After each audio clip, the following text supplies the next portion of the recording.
Are you struggling for consistency in your sim racing? Does your iRating look like a roller coaster? If so, we have good news for you. The way to get more consistent is to first understand what you're doing differently than the professionals. And VRS is the answer. With our competitive subscription, you will have the telemetry, setups, tutorials, and everything else you need to fully analyze your driving. Our data packs and the ability to compare your driving with the best in the world will show you exactly where to adjust your inputs, change your driving line, and shave seconds off of your lap times. And our powerful and precise Direct Force Pro wheelbase and precision pedals are being used by some of the world's best drivers. All these champions agree that VRS hardware is not just the best on the market, it's also priced well below the competition. So if you're looking to upgrade to direct drive and the best pedals in sim racing, VRS is your answer. If you want to get better, get faster, and make it happen sooner rather than later, you owe it to yourself to find out why so many people are switching to VRS. You'll be so glad that you did. Visit www.virtualracingschool.com and learn why the best use VRS.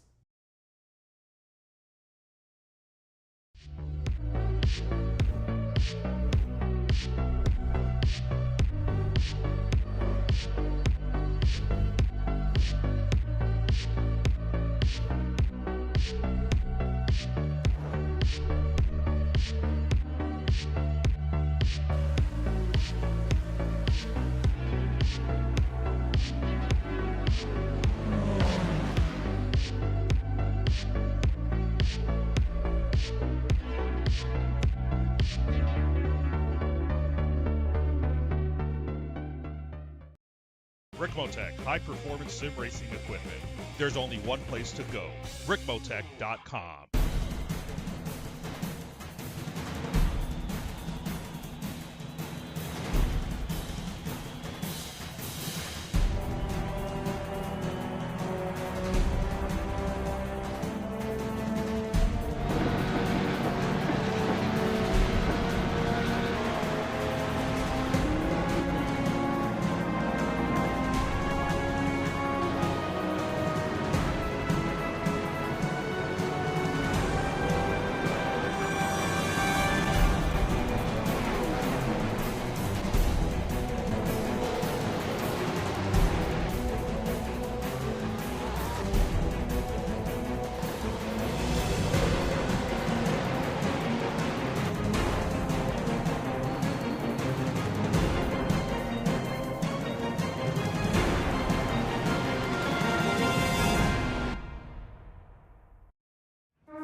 Ricmotech high-performance sim racing equipment. Whether you're just looking to have fun, train for race day, or become a serious esports competitor, Ricmotech has you covered. Hundreds of name brand parts. Support from experts that love sim racing. Trusted by the pros. There's only one place to go, Ricmotech.com.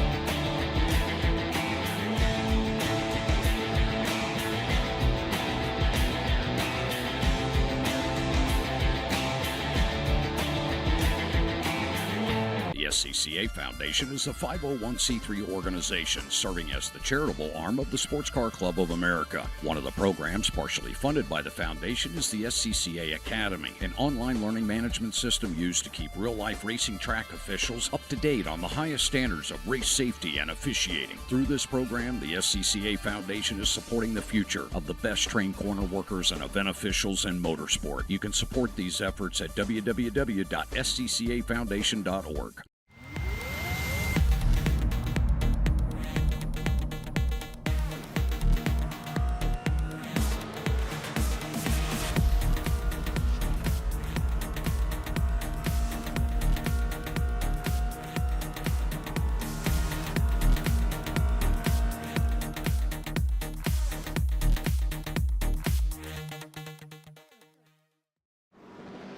The search is over. The most comprehensive league scoring solution is here, with the ability for multi-level championships, custom incident tracking, post-race time penalties, support for heats, drop weeks display, multi-car team scoring, advanced web widgets, rookie championships, a custom paint system, and load those results in seconds. Visit extremescoring.info today. Ricmotech high-performance sim racing equipment. There's only one place to go, Ricmotech.com.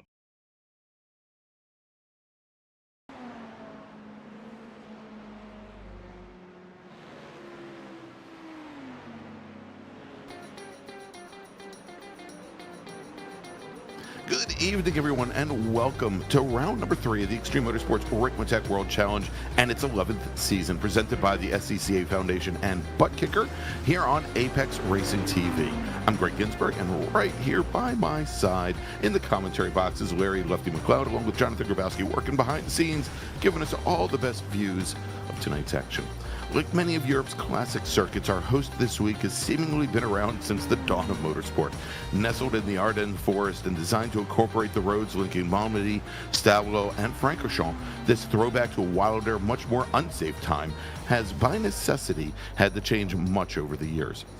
No longer the 9.5 or 8.7 mile monster that once included the turn Sir Jackie Stewart called the most difficult corner in the world.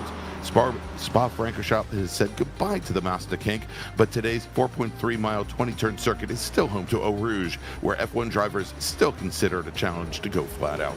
Good evening, Larry, and welcome to what I believe is your favorite circuit, other than perhaps the National Park of Speed Road America. I'm a big fan of the National Park of Speed, but when in Europe, the Spa is the place to be. This is in the forest. It may be raining at the Hairpin, and perhaps at La Combe it'll be bright and sunny. You never really know up there. But it is absolutely just a gorgeous racetrack. But here in the sim, the weather is always a beautiful 70 some odd degrees. I'm sure John will get the weather up there in a minute, but it'll be great. Huge field again tonight here for the World Challenge. We had 54 cars, I believe, start the race. I said keyword start at Mosport a couple weeks ago. And we had 6 make it to lap number 2. We've got about 45 in the field here tonight. This is going to be a huge field. Lots of GT3s here tonight. This is going to be a ton of fun.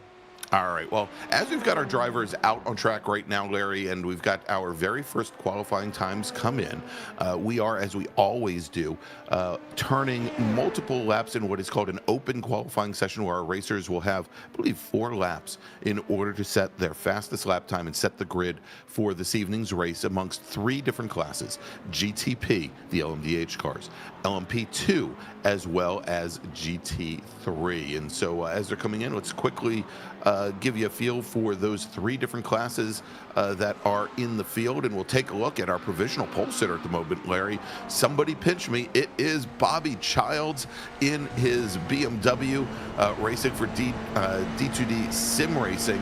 And Bobby Childs, as he's taking a lap of Spa. Actually, let's do this. Let's ride on board with Bobby for a few moments so our listeners can get a view of Spa, and then we'll take a look at those liveries. Yeah, very fast run down into the comb. Is so fast, big chicane. Side by side here is a hoot, especially in GT3s. A good run down here. I love these next series of corners because the bottom just starts to drop out around this hairpin and the no name. It's why I love this place. The elevation change, beautiful with the big tall evergreens up on the hillside. This is just gorgeous. I love the speed. This place is built for GT3s and prototypes. Indeed, and look at the speed that he carries here through Poulon, through turn 12. 130, 140, 160 miles an hour as he goes by the GT3 car. As he's going to get down into the chicane that we have here at 13, 14, and 15, making the run into Stavolo at 15. Absolutely stunning, the speed that you can carry, and then just have to stand on the binders to bring this car down and through. All right, Jonathan, let's do this. Let's take a look at the outside of Bobby's car for a moment, if we can. And want to pick out, because obviously there's going to be the question for our viewers. They're going to want to know the difference between our GTP and LMP2 racers.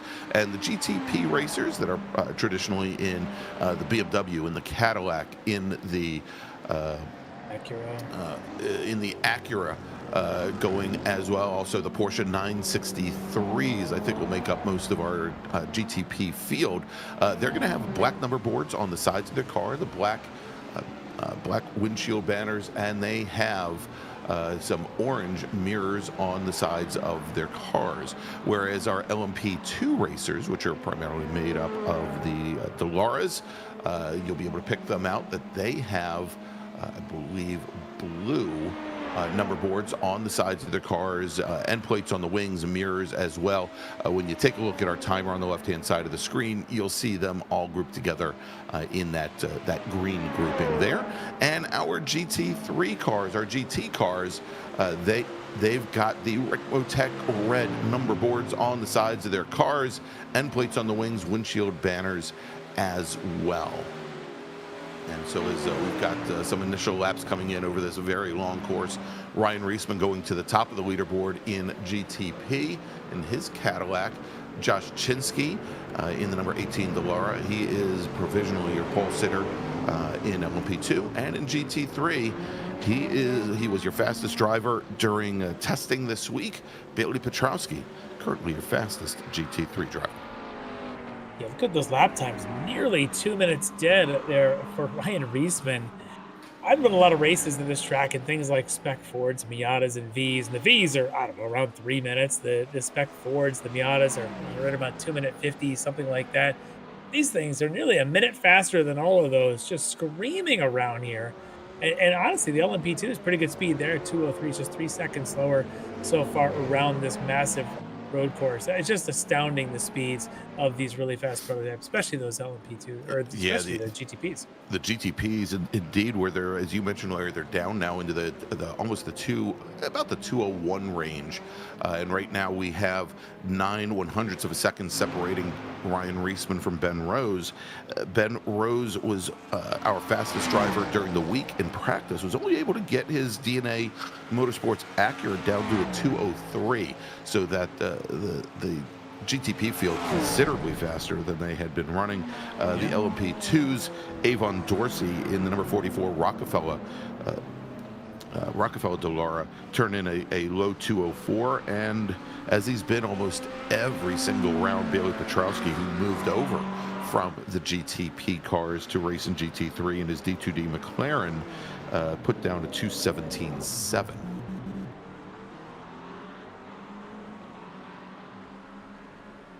Good view down there along that pit lane of the couple of different cars there sort of lined up. Not the biggest pits. They'll double and triple stack down here. And could make for an interesting night if it gets busy in the pits during this extra long race. Because I don't think we've talked about that. You were a 90-minute race here tonight, a little longer than we run in most of the other races across the season. Indeed. All right, so while we've got a few minutes, about 5 minutes remaining in qualifying, Larry, and we are yet to see our guest. They say that the third time is a charm. We're going to try to bring in Alex Brown from Eagle Beaver Racing, the GT3 Mustang driver. Let's quickly take a look at our standings now with 2 rounds in the books. We'll take a look at the overall points order, and let's start with GTP, where let's see if I could pick this up. I believe that we are showing, and if this is correct, I don't think that is correct. I think we've got Ben Rose as your current points leader in the class, with Jake Zito second, Dalton Fredericks currently running in third. So 2 Acuras at the top of the field and a Porsche right down below. If we move over to LMP2, it is Kyle Strikers currently.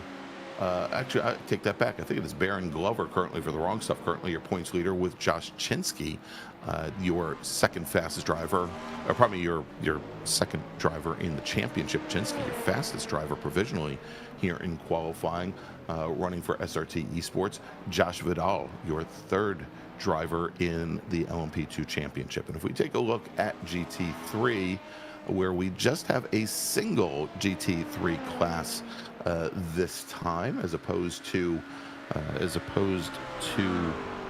where we had Pro and Am in previous seasons. I believe Travis Schwenke, currently your points leader with 62 points. Jeff Jacobs with 47. Like round points. I'm showing 2 rounds of points. I'm sorry?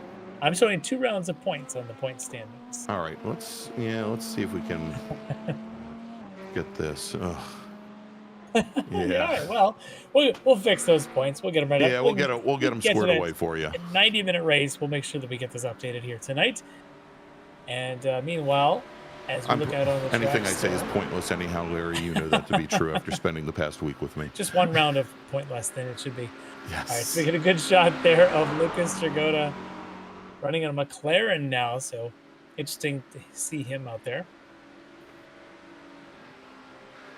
And we've had some drivers switch over to new chassis. I think many of them debuted last round in the McLaren 570.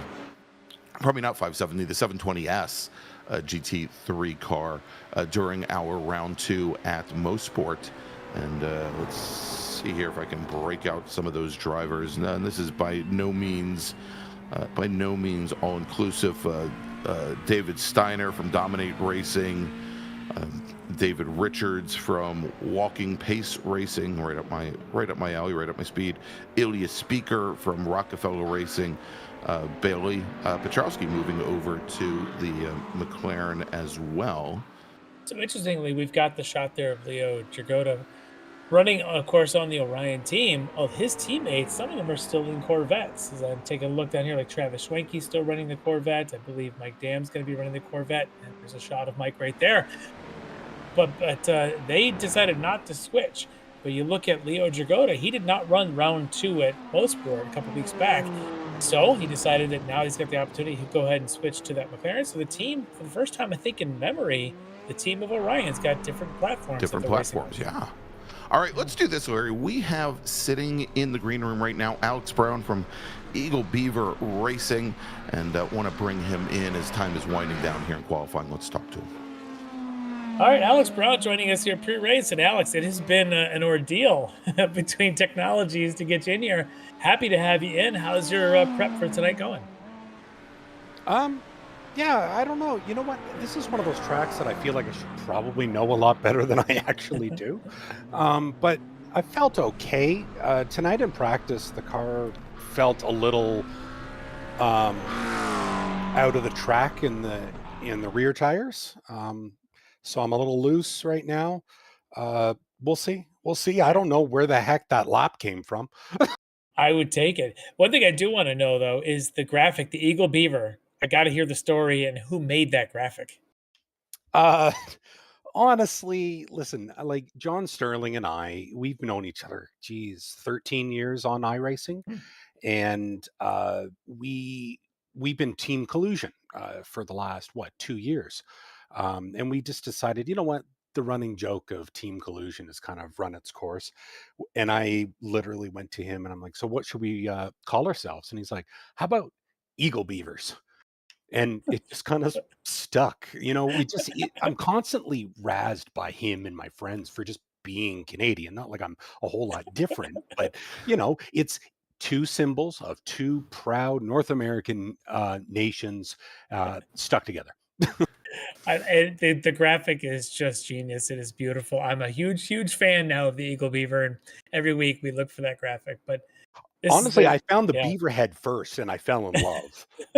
That's really what made it. And then I found the eagle, and then I chopped off its head and I sewed the eagle beaver on top, and it just through luck and just sheer goofiness, it works. It totally does. I absolutely love it. I know we're getting done with qualifying here, but I'm really excited to see it. We show that graphic every week, I'm sure, as you've seen. It's a personal favorite of mine. Thank you guys. It's been amazing. Yeah, we definitely do. So, Greg, how much time we got left here before in qualifying? We currently have, Larry, about buck and a half second, I think. Right. Actually, I think we may have had the iRacing session freeze up on me on this side here. Oh, okay. Well, I'm still showing. I've got about a minute left, it looks like. So that's good. So, Alex, I guess other than finding graphics of a beaver head to stick on an eagle, what keeps you busy outside of sim racing? Kids, 100% kids. I got a 6 and a 4-year-old. 4-year-old just got into school. 6-year-old still adjusting, and albeit in their 3rd year. Kids keep me busy. Work. Yeah. Normal dad stuff. Yeah, it's good. The fun stuff, the good stuff. But it's good that on Monday evenings you can kind of step away and join us here for the racing. Thank you, Victoria. All right. Well, it looks like we're about to grid up here. So, any shout outs you want to give? Any mentions you want to get in? No, just big shout out to you guys. It's been fantastic. All we had to do is just put a silly character on the side. So, hey, I don't know how long that's going to continue, but thanks. Yeah, well, we appreciate it. All right, Alex, thanks, and good luck tonight. Thanks, guys. All right, there you go. That is Alex Brown from Eagle Beaver Racing, our own Dr. Doolittle. Or Frankenstein's monster, one of the two. The island of Dr. Moreau happening here in front of us. Exactly.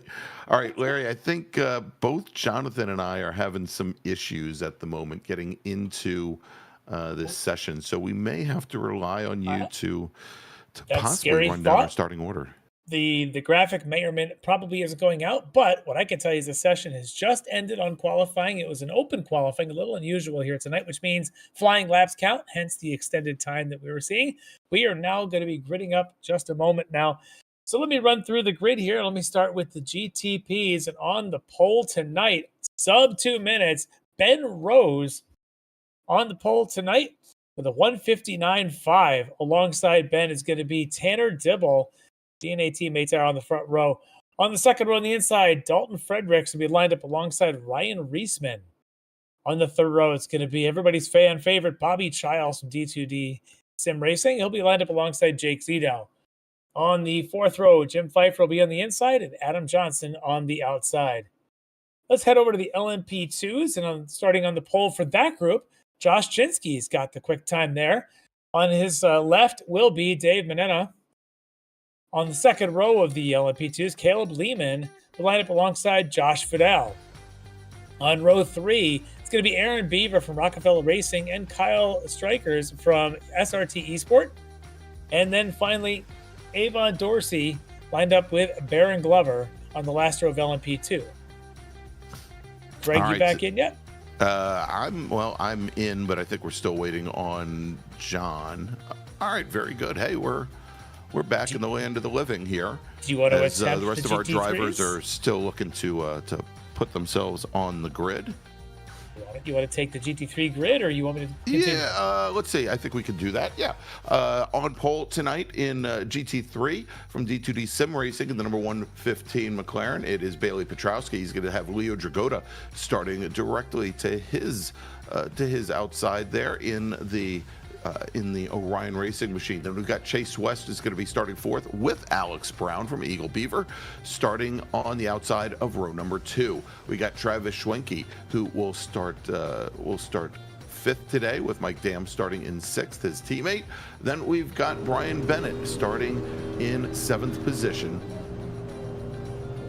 As we move over to the next group, if we can, there we go, with David Steiner and Ilya Speaker. Steiner for Dominate Racing in his McLaren. Then we've got Ilya Speaker also in McLaren starting next to him with Chris Thorman along his side. Keith Stein and Jeff Brooks will make up the next row with Zach Mosley and Robert Hartley. Milan Harris and Stacy Bertrand will be on your next row with Jeff Jacobs and Adam Ballard. Lyndon Swaby, one of our Canadian rookies here in the season, in this new season here, will start on the inside of the next row along with David Richards, not of ProDrive fame. Joe Nagy will start on the inside of the next row with Lucas Dragotta next to him. And here we go. It's the first opportunity for the Klim Club to chime in. David Klimovich in the 221 Slow Bros Racing Machine will start alongside Stephen May. Then we've got Phil Caffrey and John Casey. Russ Ruddick from Flying Tortoise, the next row back alongside Frito Sport Racing, Greg Brockway. Brockway going to be starting directly behind his Frito Sport teammate. And then we've got Rocky Rocco from Rockefeller Racing next to him. And as we take a look at who is starting next to Rocky Rocco, I think that's it. He's going to be starting there at the end of the field, starting 29th of our GT3 racers, Larry. All right, so again, 90-minute race tonight, starting whenever the green flag drops for these GTPs. 90 minutes means lots of pit stops. We'll get through the details on all the pit windows and stuff later on. Generally, we'll see 2 of those, but it's going to be an interesting night tonight because patience needs to pay off. The problem with Spa in any series, any car, everyone gets so anxious to make up 2 or 3 positions before they get to Lacombe at the end of the Kemmel Straight. Always is interesting. We saw what happened 2 weeks ago. If you weren't with us, go back and watch the one lap of the opening. That's all you need. And you can see that sometimes patience doesn't exist. Let's hope tonight there's a little bit of patience here among our drivers, certainly in that extra large GT3 field. Yeah, indeed. David Klimovich is in the chat. He says, just survive the first turn. Well, the first turn is a hairpin, and then you make that run heading down towards Eau Rouge. And I'd argue you might want to focus on surviving the first 2 turns here. Yeah, ideally, if you can get through, because the 789 is Lacombe chicane at the end of the Kemmel Straight. If you can get through that, things normally sort themselves out. But the end of the Kemmel Straight, though, is a fast braking zone, lots of drafting coming up to that point, and generally very cold tires. So that may be a bit of a challenge for our drivers. I don't see a lot of tire warming happening on this opening. No, not at all. Maybe they're trying to save tires for the long run of the race. Yeah, I was going to say, I think they kind of get the feeling that as long as they can make it through the first couple of corners, they'll probably just naturally have them up to temp by the time they complete that first lap, and they'll just have to that possibly the traditional tire scrubbing that you would do to get heat in the tires or leaning on the tires through corners. By the time you get to the green flag, you would have seen the tire temps drop down again already anyhow. So and we've our share of World Challenge here at this track in the past, and one of the issues we find, and this is where you want to stay tuned early on, is when the GTPs, the LMP2s start coming through the field with those GT3s, it gets very dicey. The speed delta between a GTP and a GT3 is substantial. So keep your eye on that. These GT3 drivers are going to have their heads in the swivel with those 9 torpedoes out there known as GTPs. All right, as our GTP racers are making their run down through the final corners here, going to be heading into the chicane in just a few moments. You'll see that our LMP2 racers all very well gridded up. And the GT3 racers have just been asked by race control to start forming up as well. And it looks like they are, as we've got our pole sitters in GTP, Tanner Dibble, Ben Rose in the Acura to the inside there. And he gets the green flag with the rest of our GTP field. And we are racing here from Spa as they make the run down into turn number 1. It is Dibble to the outside. He's going to try and sweep around Ben Rose. Cannot get it done. He's going to slide in behind the 963, behind the number 5 Acura, as our LMP2 racers now get the green flag as well. And they are now making their run down the hill, and they're going to be heading towards Eau Rouge and Radion. Our GT3 racers will take the green momentarily as they now come out of the chicane onto the front straight, where they're going to take the green flag. And there we go. Green flag is in the air for our GT3 racers as we've got Leo Dragotta and Bailey Petrowski on the front row, both in McLarens. As Larry told you, Dragotta, one of the only Orion racers in the McLaren, most of the other drivers in the Corvette that they started off with. And right now, easing into the lead early on, that is Bailey Petrowski with Chase West. Good start for him, getting ahead of the Mustang of Alex Brown. And then we've got Schwenke and Dam currently running 5th and 6th. Oh, as we've got our Eagle Beaver. Oh my gosh, and he flies, Larry, into a wall teeth first. Oh, that is going to ruin the graphics on the side of that car. Hopefully he stays to the left, because they are going 2 and 3 wide down the straightaway. In fact, these GT3s were 4 wide before they even got through La Source. Look at them here, 3 and 4, 5 wide for this whole group as they try to go around the Eagle Beaver there of Alex Brown. Oh my, and Alex Brown gets that car gathered back up. He's likely going to head to the pit lane if he can with the long straights here. That's going to be very problematic. Let's take a look and see what happened to him. Yeah, let's see him coming up the hills. It's cold tires, and he's getting into the back of the aerokinetics in front of him. Now that's a bit of cold tires, and he hit that curve pretty substantially and just noses in hard. Makes his teeth look even more crooked than that beaver head. You know, when you have socialized health care, Larry, I'm sure he'll be all right. All right. Hey, you know, you can still eat French fries and vinegar just the same. Yes. All right, let's take a look here, Larry. Is Jake Zito here early on having some issues in his prototype car? Yeah, this is in the GTP field. You can see him coming down the hill. Gets out onto that very loose curbing on the exit. That's down there at the turn 11. I think they call that the no-name. That thing sometimes can each up. He's got to really, that really is a terrible way to go out here in this opening lap. Yeah, and that is a very fast 90-degree left-hander coming out of Bruxelles, and oh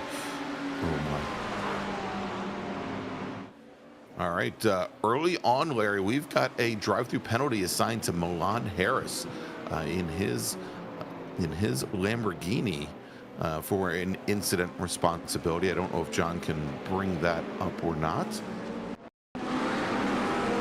This was also right on the start. We'll take a look at the Rockefeller Racing Lamborghini as he comes down the inside going into the hairpin. Is that Bertrand that he went to the inside of? The next thing you know, it's just a whole cavalcade of... and got one of his teammates, it looks like. Yeah. That's the issue here. That's how Spa works. That La Source is where it all starts, literally does. And in this case, it's tough to see where the braking zone is when everybody goes 4 wide in front of you. And Jeff Jacobs receiving a penalty for jumping the start, Larry, in his GT3 Ford Mustang. He's going to now have to serve a drive-through penalty as well. And so we do have a start zone when the racers come out of the final chicane heading towards the grid just before they get to the hairpin at La Source, where they then will have a brief period where they can accelerate, and then the stewards provided by the SCCA Foundation will give the green flag command. And unfortunately, Jeff, who is, I believe, Larry, what is his official title with the SCCA Foundation? Yes. Well, Jeff Jacobs from the SCCA Foundation unfortunately runs afoul of the wheels. And we should mention that tonight's race stewards are provided by the SCCA Foundation. The foundation provides funding for the SCCA Academy training the next generation of race workers and volunteers that make real-life road racing events possible. Visit sccafoundation.org for more information. Or ask Jeff. Definitely, ask Jeff. So I'm also seeing the pits. Lucas Dragotta has been there for a little over a minute. So we've got a couple incidents there as well, in addition to the Zito and the Alex Brown. Take a look at the McLaren of the Dragon Sport racing driver. See, he gets loose, and the car catches and noses in and stay off the track. He does. Good job to keep the car back off the track, Larry, and not take out any collateral damage, but you can see how badly mangled that right front. I believe that might have been down the Blanchimont, which is a very fast couple of kinked corners, and on cold tires opening lap, that seems like maybe that caught him off guard. Looks like Jeff Brooks and his Ford Mustang had an issue, Larry. He's heading to the pit lane now. Let's take a look and see if we can pick up what happened there. Going through the chicane and just heads in. Well, you know, he may just be pitting early, Larry. As you mentioned, this race here tonight a little bit longer than our standard 75-minute format. It is one of the, I believe, 2 that we have on the schedule that are 90 minutes in length, and our racers likely, unless they can do some real extreme fuel saving, are going to need to take 2 pit stops. And likely would require about a 3-gallon splash at the end of the race, and you know, maybe he's getting it done early. That is interesting, yeah, because we did do a full warm-up lap tonight. We didn't do the abbreviated start, so they've already done the entire lap once, plus what they've done so far. You may be right. Jeff Brooks might be taking advantage of that and looking for a clear track. Right. Oh, look at this battle here in the LMP2s. That, of course, is Kyle Strikers, Caleb Lehman. I think right behind them is going to be Aaron Beaver in the 97. Guys dicing it out as they come down the hill past the old pits. And Lehman joining us here this season in the SRT Esport Delara, the LMP2 car, the bright green livery there. And as you mentioned, right by him on track, that is Kyle Strikers in the 07 machine. Strikers, who has been with us for quite some time in the World Series. Just ahead. This stretch of track, you run wide there. You got to watch out for that AstroTurf strip that's out there. The braking down this is so difficult into Bruxelles. You just have to be so delicate with it, and then you got to be patient with the throttle before you blip it down again. More plummeting down these hills in these cars. Look at the hands as Caleb trying to keep that thing square.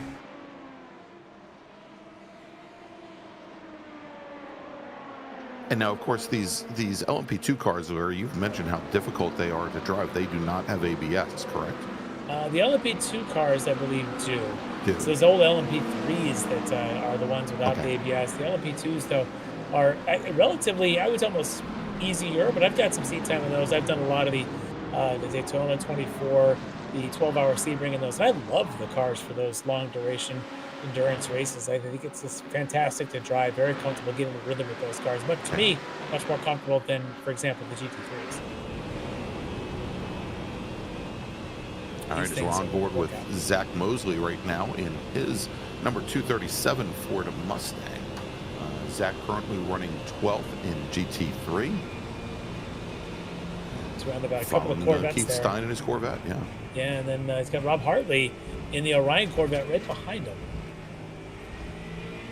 You know, it's interesting, Larry, to see so many racers that almost immediately moved out of the Corvette and went to the McLaren once it was made available on the iRacing platform. Wow. That was way late on the brakes there for Mosley. I don't think he meant to do it quite that late. No. He seemed like he got caught off guard.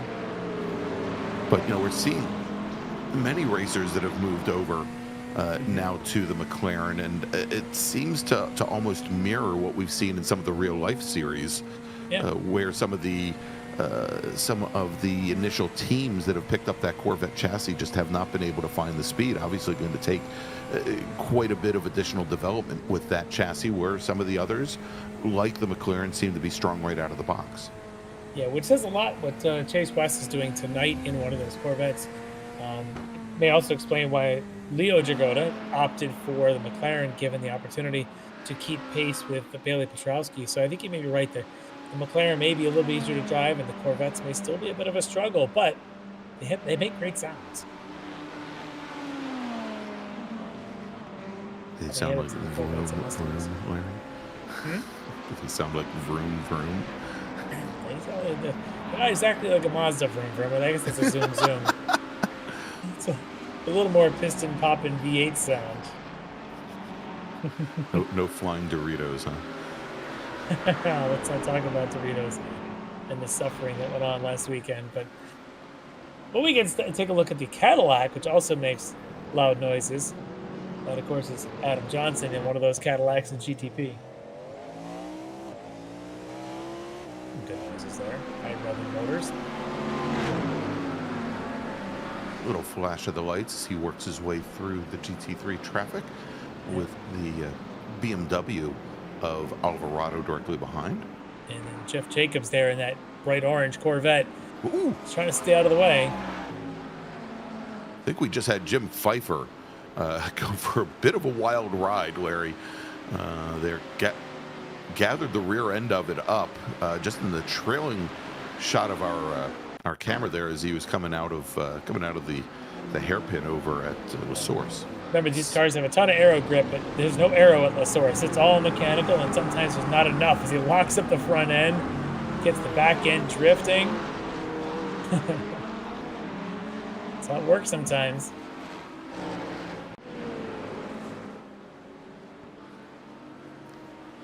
About to come up on that battle of Brooks and Jacobs. Oh! See which was that was. That was, I think, Phil Caffrey going around, possibly?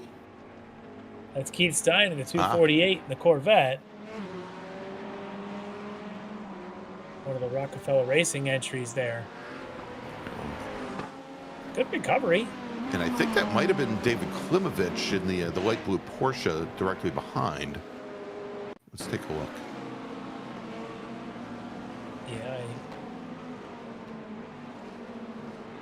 Yeah, he just perhaps the prototype coming through thought there was a little bit more room. Keith was saying, hey, this is a hard corner. I'm just going to hold my line, and I suspect the stewards are going to take a little look at that. All right, let's see what happened to Klimovich, who came into the shot sideways. Oh, well, you know, we've seen where Klimovich in his Porsche. Wow. I wonder if he got a little warning from his spotter to say, you know, car on right, and he lifted at the wrong time. Let out of the throttle. Yeah. Yeah. That's where Keith Stein was parked. By the way, Alex Brown just typed into the chat in the sim, interview curse strikes again. Sorry, Alex. Sorry, Alex.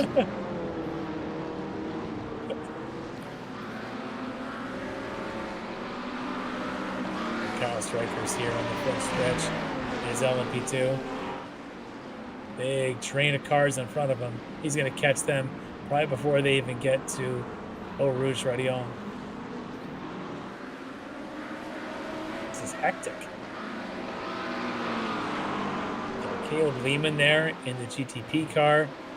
He's going to follow the LMP2 through, and then his horsepower will take over all the way down Camel Strip. Oh, who's that in the background? That looked like a D2D McLaren. That is Adam Ballard and his 339 McLaren, Larry. I got a little worried there. I know we have in the field a very jet black looking D2D car, but let's see if we can get a replay of this. He get a little help. He did. That's McLaren on McLaren violence there, unfortunately, for Ballard. Just at the place where the cars are the lightest in the air. Yes. It's drivable, but I don't think it's going very straight. Might need an alignment. Perhaps a little kick with the bodywork, too. Watching Caleb Lehman navigate through a couple of these cars. That's David Klimovich in the 221. He's a little off pace right now. He picked it up. Maybe he was trying to let those other cars through. Yeah.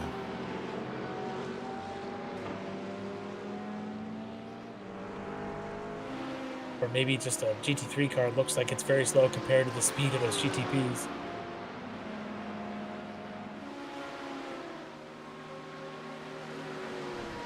And Jeff Brooks in front of him still has the damage from the earlier incident.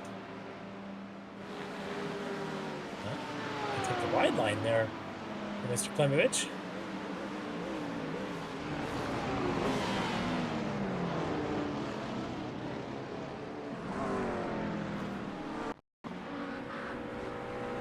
The issue it looks like with Aaron Beaver, we're going to take a look at. They're in the GTP. Pulls down the inside. That's odd. Perhaps either a sim issue. Yeah. I don't know that these LMP2s are sorry. I don't think they're all that delicate to where they just blow up like that. Huh.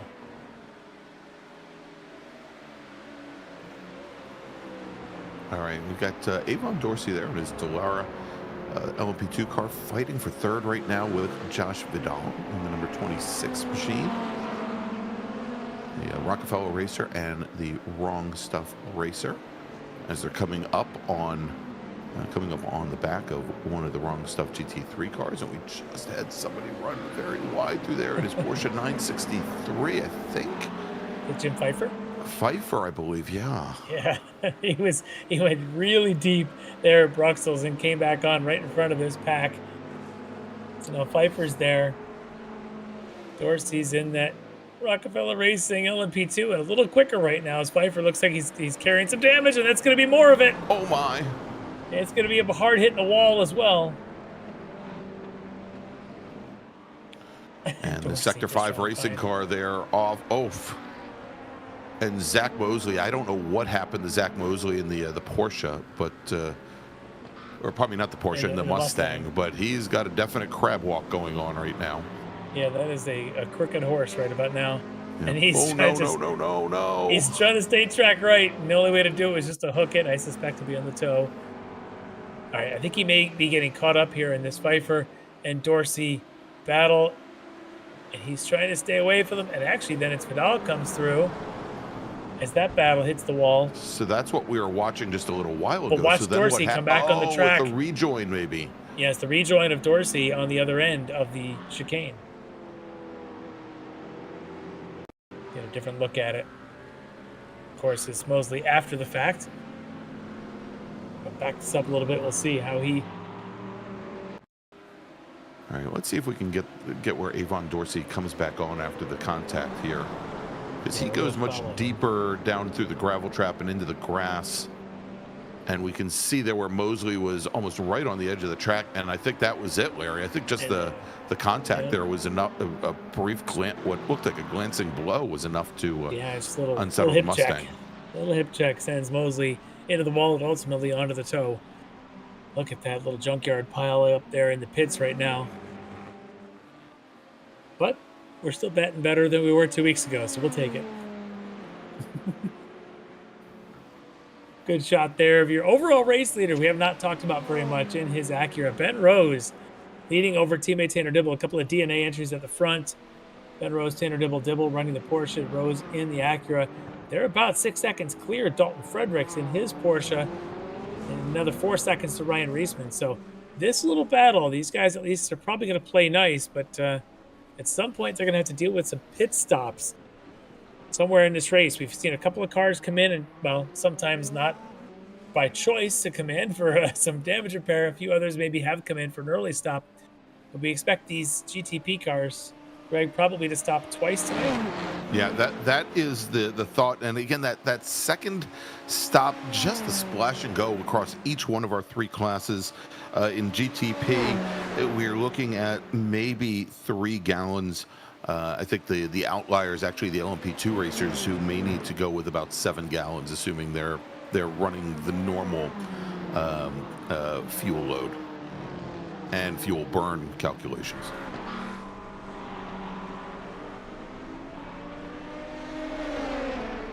That the GTP cars should be able to make it on a full tank of fuel about 21 laps, 42 minutes.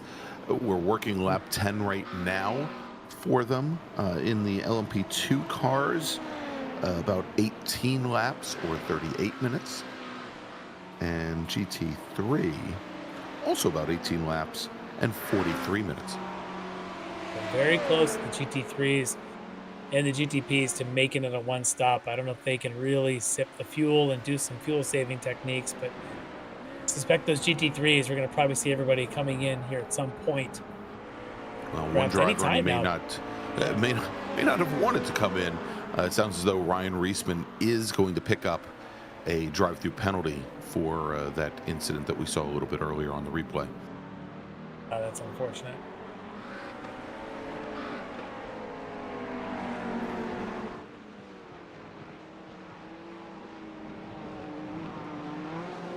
And there's Ben Rose again, still nose to tail with Tanner Dibble. Now this is where Dibble maybe will even save some fuel. And if he thinks he can go 43 minutes on a single load of fuel, that gets you to 86 minutes. You've only got to save another about 5 minutes or so to be able to make it the full 90. If you're Tanner Dibble, might be a good idea just to hang in the draft with Ben Rose and see if you can watch the fuel numbers roll.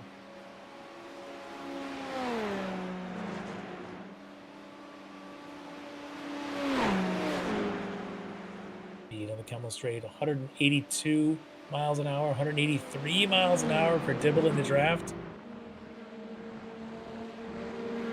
He's moving.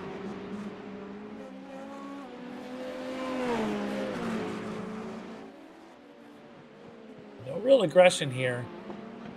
No need to be. Let's see when they get through traffic again. How does Dibble and Rose, how do they manage that traffic? Yeah, and I think that's probably going to be the key for them, as you mentioned. They're keeping their distance right now and not pushing. We don't see Dibble pushing Ben Rose very hard at this point. Well, Rose had to kind of check up as that Corvette got a little slow across the track there. Doing the right thing. I think that was the 262 of Greg Brockway that they came up upon. Right. But even then, Dibble doesn't take the opportunity to try and go around. He just kind of went with it, used his own brakes as well to slow up. And they come up on, I think that may be Ross Reddick there, the next car.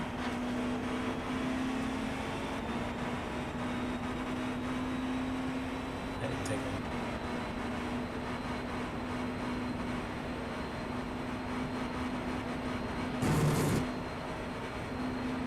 182 miles an hour.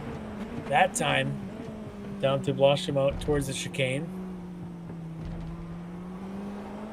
But then you got all mechanical grip. It's the only thing that you can use through that final chicane there. It's so slow, so tight. Same thing here at La Source. There's no aero grip on this corner really much to speak of. It's just mechanical on these big long cars.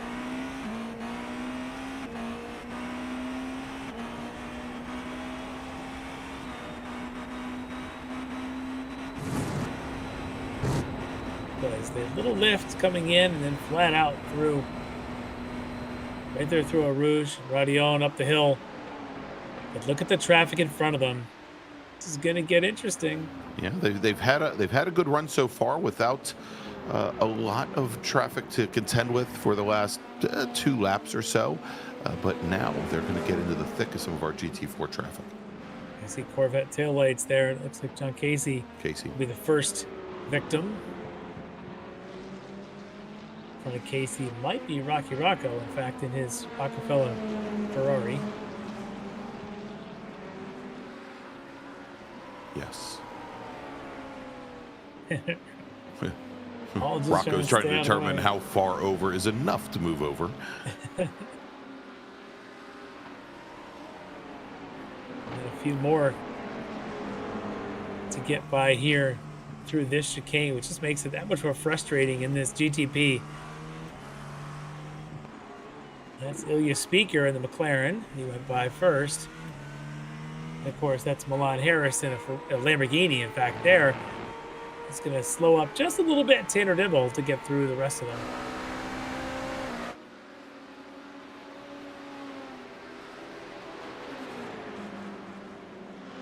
Well, the stewards are busy. Yes, they are. Do you want to describe this one? Yes, I think I can. So the 44 machine, Larry, it has been assigned a drive-through penalty for an unsafe re-entry. That's the Avon Dorsey entry we saw the replay for. And apparently impacting the number 237 car. That is Zach Mosley. And so that is the incident that we saw a little bit earlier, as we saw the LMP, or probably the GTP violence, and unfortunately Mosley's Mustang was the unwitting recipient. He said nay, Larry, but it just didn't do any good. Well, that means it's going to take Dorsey out of a current running position of 4th and going to take him back a little bit. It is a long run tonight. Perhaps there's opportunity to come back, but going to set him down a little bit here early, as we've got a good shot there. Ilya Speaker riding with Stephen May in the 2 Rockefeller Racing cars there. One Speaker in that McLaren. Alon Harris in front of them in that Lamborghini. And then, of course, Stephen May in the other McLaren in the group. I like the new McLaren. I think it's a pretty car. It is. So if anybody wants to let me drive theirs in real, I mean, I can buy it in sim. I can spend my $14 with the best of them, but if anybody has access to a real IMSA GT3 McLaren that's just sitting around for a weekend, do you have any keys or the push button or whatever it is to drive one? Throw you the push button. Yes, exactly. Did you catch that? Good.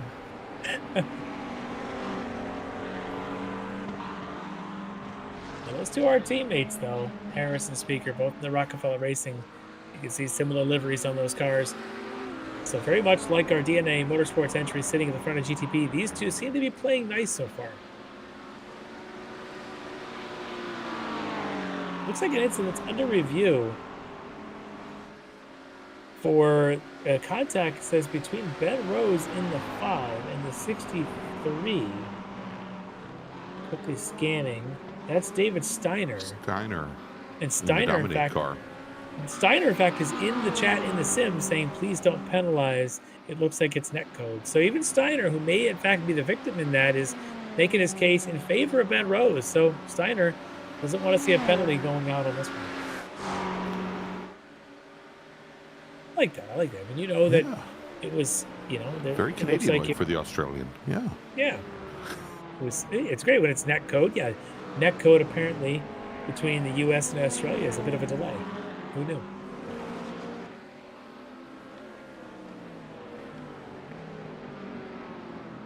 Race leader Ben Rose goes down inside of, let's see who that was. He just went on by.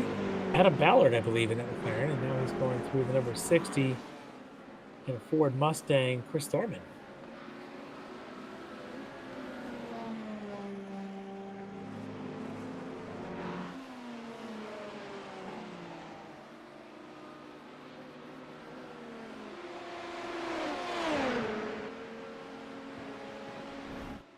Take a look at this little battle in the LMP2s. That's your leader, Josh Chinsky, and second, Dave Menino. Menino seems like he may be struggling a little bit of his connectivity tonight. See that little blinking going on there on the orange car running in second? That could make a battle difficult.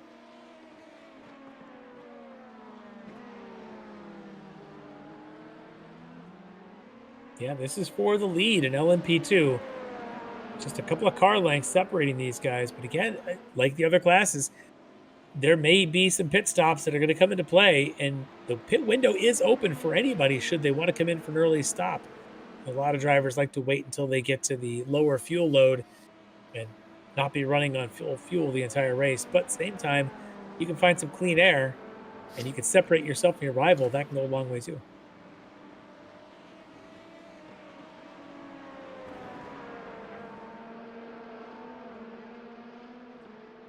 Well, Larry, we're just coming up on about a third of the way through tonight's 90-minute battle. And it is Ben Rose, currently your leader in GTP. Tanner Dibble second, Dalton Fredericks third.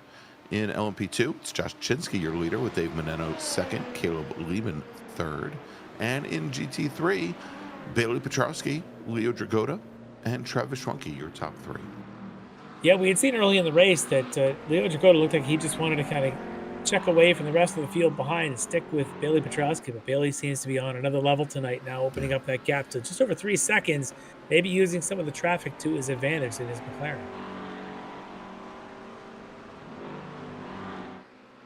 They are pretty substantial lead, though, over the rest of the group there. Third place, Travis Schwenke, another 9.5 seconds back from Leo Jagoda.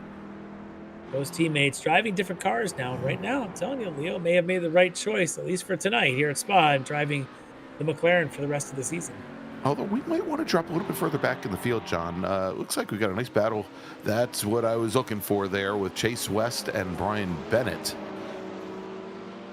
With West currently 5th and Bennett currently 4th. Yeah, this is a pretty good battle here. These guys have shown to be quick, and they're having a really good fight for this 4th spot.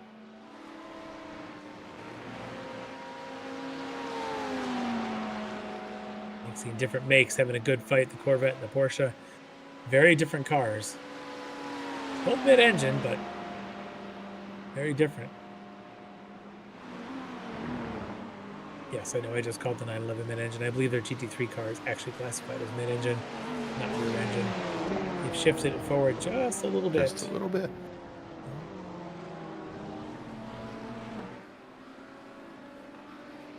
All right, let's jump over to our overall lead, Larry. Ben Rose, Tanner Dibble, we were just, when we checked in a couple minutes ago, they were, about 10, maybe 5 car lengths apart as they were working through traffic. Once again, they've got a lot of clear track ahead of them. But Tanner Dibble now in the 963 Porsche, he has closed things up considerably on our leader, Ben Rose. Makes me wonder if perhaps Ben Rose may be trying to sip a little bit of fuel and save some as well. Right. Even from the lead, if he opens up a gap, no sense in rushing. He knows that teammate Tanner is going to be there. May as well save a little bit of gas. This could be interesting if these guys think they can do the entire thing on one stop. As we're just past the 30-minute mark, we're only a third of the way. They're going to have to make it about another 14 minutes or so if they think they're going to do this on one single stop.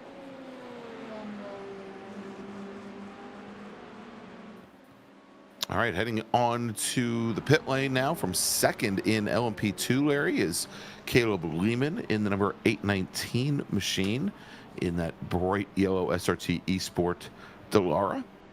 And we'll see if, as he's taking service, see where he rejoins the action.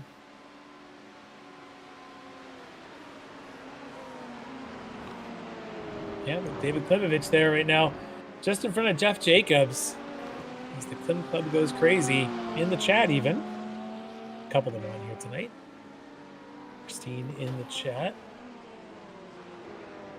So they see Doug Klimovich, of course, watching again tonight.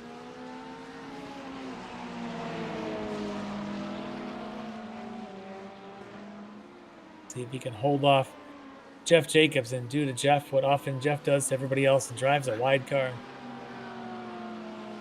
It's a great racetrack, though, for GT3s. It's wide, it's fast.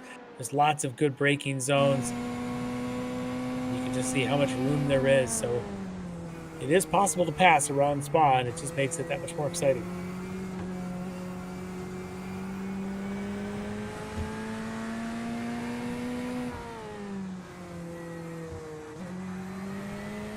Porsche may be a little bit more of an advantage going through these Stavolo corner section here with those kind of tighter 90-degree corners.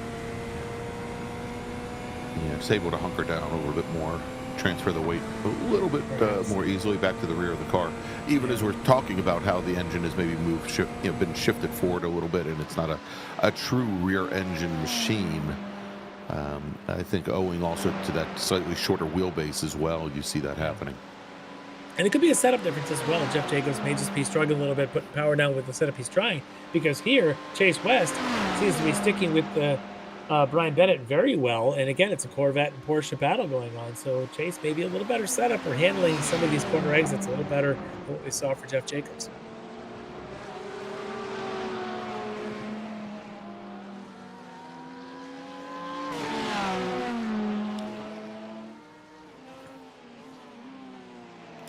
All right, Larry, let's take a quick look here as Tanner Dibble, who had been chasing down Ben Rose, he might have coming up on some traffic, encountered some issues. Yeah. Oh my. He looked like his teammate Ben Rose was going to be patient with that Corvette in front of them, and Dibble didn't expect it. No. I think he avoided contact on all surrounds. That's really good for Dibble. Hey, let's see if we Watch can. this. You'll see the checkup in front. He just did not expect it at all. If anything, he made contact with Rose by the tail ends. Got really close to tapping together. Hopefully no damage to either one of those. These were the front two in the entire race, let alone their class. It's a good little battle. So it looks like Jair Alvarado and is that Ryan Reisman? That is Ryan Reisman. That's the 414 Cadillac Reisman directly behind. Yeah, nice little fight here. This is for 5th position.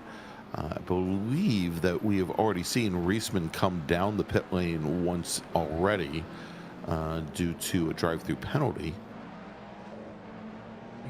He's going to be on that recovery, and he's going to believe he's faster. I don't know if Jair would agree with him.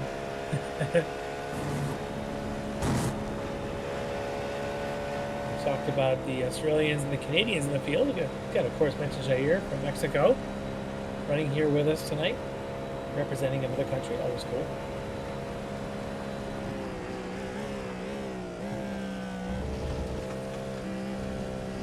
Here was a pretty good straight line speed there. Reisman not able to make a draft pass down the long Camel Straight.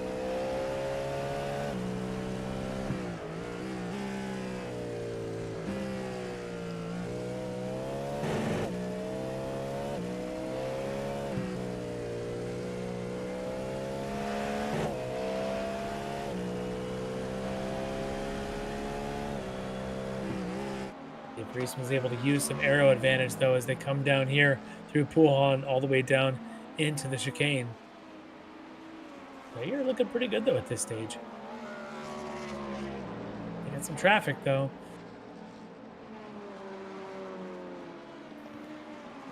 Is it Josh Vidal there in front of him? I believe it is. All right, Larry coming in from the lead for what we think will be the first of 2 pit stops. Ben Rose from DNA Motorsports. And this might open the floodgates for our GTP field. Yeah, this tells me that a single stopper is not going to happen, at least not from the front row. Not at this point. He's not going to take this thing another, we'll call it 53 minutes to the end. But does separate him a little bit, at least for the time being, from his nearest rival, his teammate Tanner Dibble. Dibble, of course, had the big spin. Pretty good recovery here so far for Dibble. See what kind of lap times he starts putting down. But this was advantageous for Dibble here is he has quite a bit of open track ahead of him. Yeah. Any chance you have that when you're in the faster class, you'd like to take advantage of it. It helps your average lap time continue to drop. What you'd like to see is a lot of clear air, and when you see a truck of GT3s in front of you, maybe that's when it's time to come in.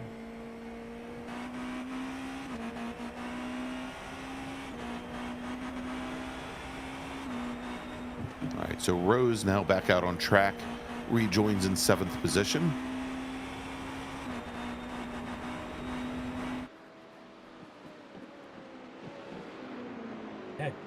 Great to have all this clear track there in front of our leader, Tanner Dibble. He's got to really be enjoying this. And he did just go fastest sector 2 of the entire race. So and again, does it again in sector 3. So he's really enjoying this right now. All right, we've got Avon Dorsey pitting in from from 3rd in LMP2 in his Rockefeller Racing number 44 machine.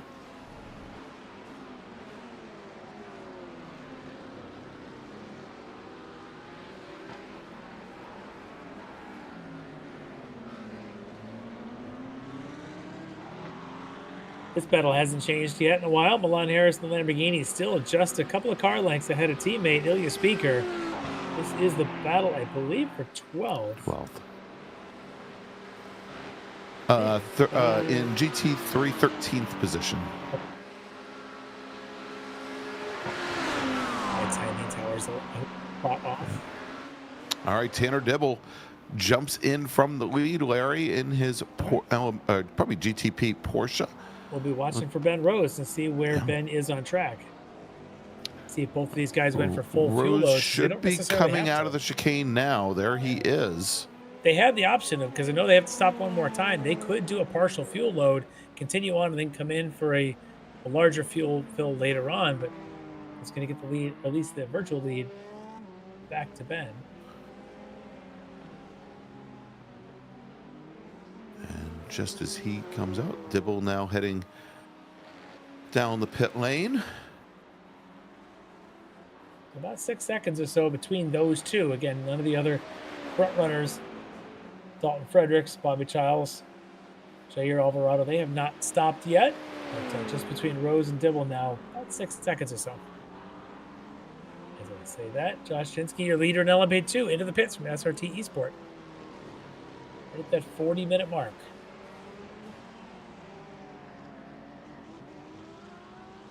Behind them, Chase West, pitting in from the top 5 in GT3s. In his Chevrolet Corvette as he comes in for service. Let's do this, Larry. Is what we've got now. That is Kyle Strikers, I believe, pitting in from second in LMP2. Well, let's do this. As we're about 10 minutes into the 9 o'clock hour.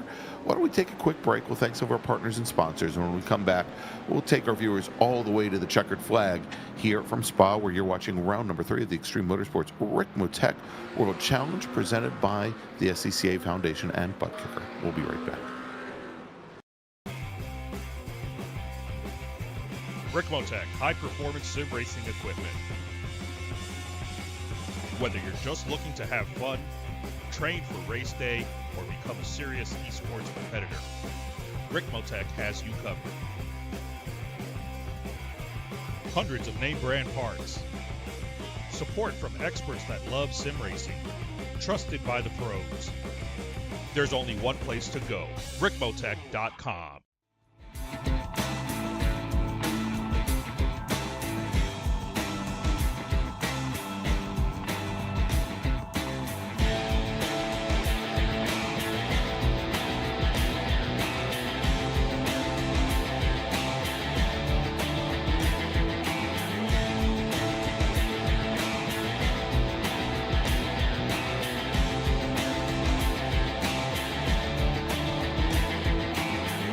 The SCCA Foundation is a 501c3 organization serving as the charitable arm of the Sports Car Club of America. One of the programs partially funded by the foundation is the SCCA Academy, an online learning management system used to keep real-life racing track officials up to date on the highest standards of race safety and officiating. Through this program, the SCCA Foundation is supporting the future of the best trained corner workers and event officials in motorsport. You can support these efforts at www.sccafoundation.org.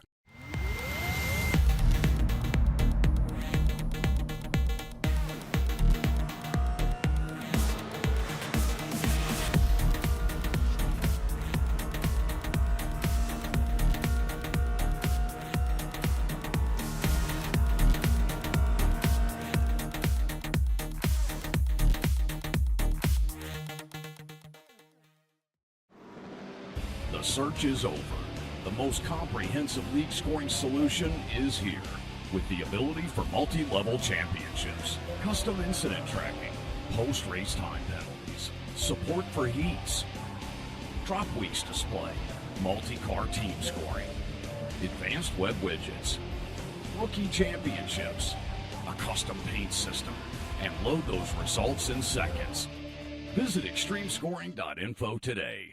Ricmotech, high-performance sim racing equipment. There's only one place to go, Ricmotech.com.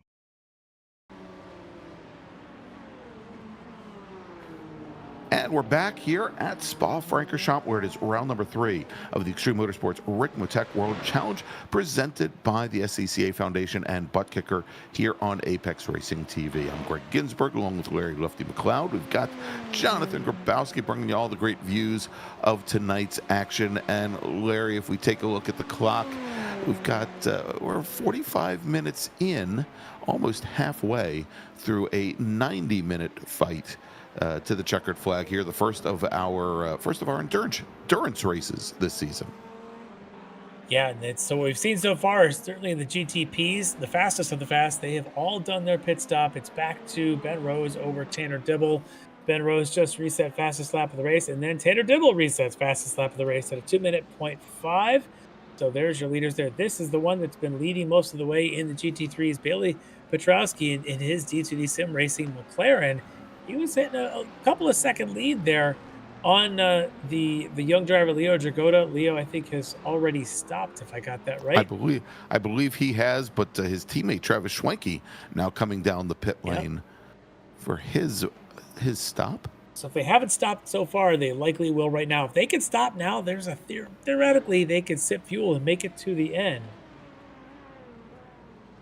And there we go. Is Robert Hart? Is that Robert Hartley coming down the pit lane now as well, or probably Chris Thorman in the Ford Mustang Thorman, coming down the pit lane? As Hartley's just going past the pit in, but yes, Thorman there in the D2D Mustang. No rules there in the D2D clan of which car, which chassis they should drive. Petrowski back into the lead, 5 seconds ahead of Rob Hartley, who I think has yet to stop. Leo Dragotta, though, that puts him about 5 seconds back from Bailey Petrowski, and that would be for the lead. 5 seconds between Petrowski and Leo Dragotta, both having done their stops. And for Petrowski, I still wonder if that could be his only stop. It's going to be very close to running the entire 90 minutes on a single stop. Yeah, as he went halfway, he's probably within a minute or so. He was one of the last of the GT3s to stop. We saw Travis Schwenke try to do the same thing in his Corvette. So it'll be very interesting. Leo Dragotta, he definitely stopped earlier. He's going to need to stop again. And if Bailey knows that, he could even start to just sort of do a little lift and coast, yeah. And Bailey right now out in the front, but Hartley and Dragotta are teammates. Don't forget that.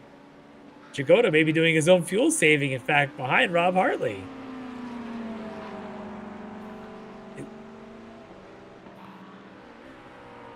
Dragotta pitted just about a lap earlier, I think, than Bailey Petrowski did. As he does Petrowski came in on lap at the conclusion of lap 19 and Dragotta lap 18. Yeah. As we see Dragotta going back into the lead ahead of his teammate Hartley. The difference there is about 2 minutes and 20 seconds or so. That's about the lap times these guys run. That 2 minutes or so, man, means that Petrowski was still in the pits when the 45 minutes struck on the clock. That is the halfway point of this race. That tells me there's a chance. 2 minutes earlier at only 43 minutes.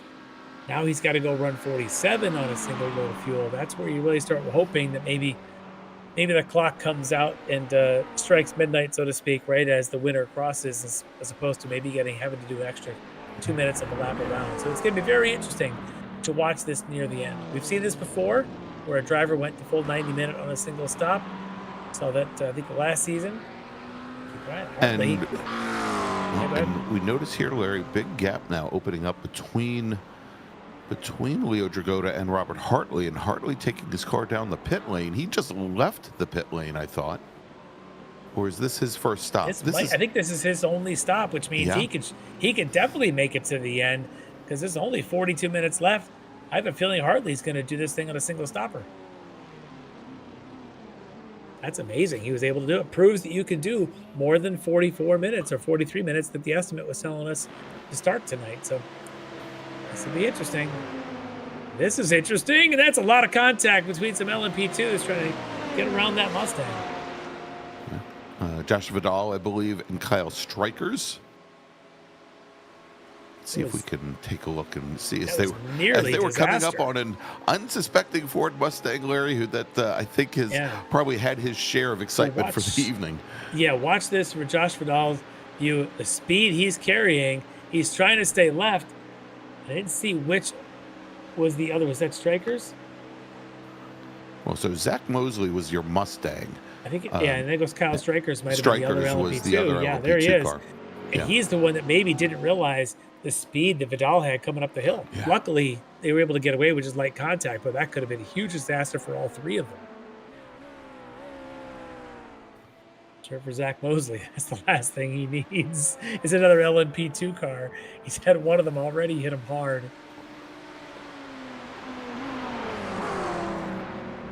We haven't talked about Lyndon Swaby at all in this McLaren right here.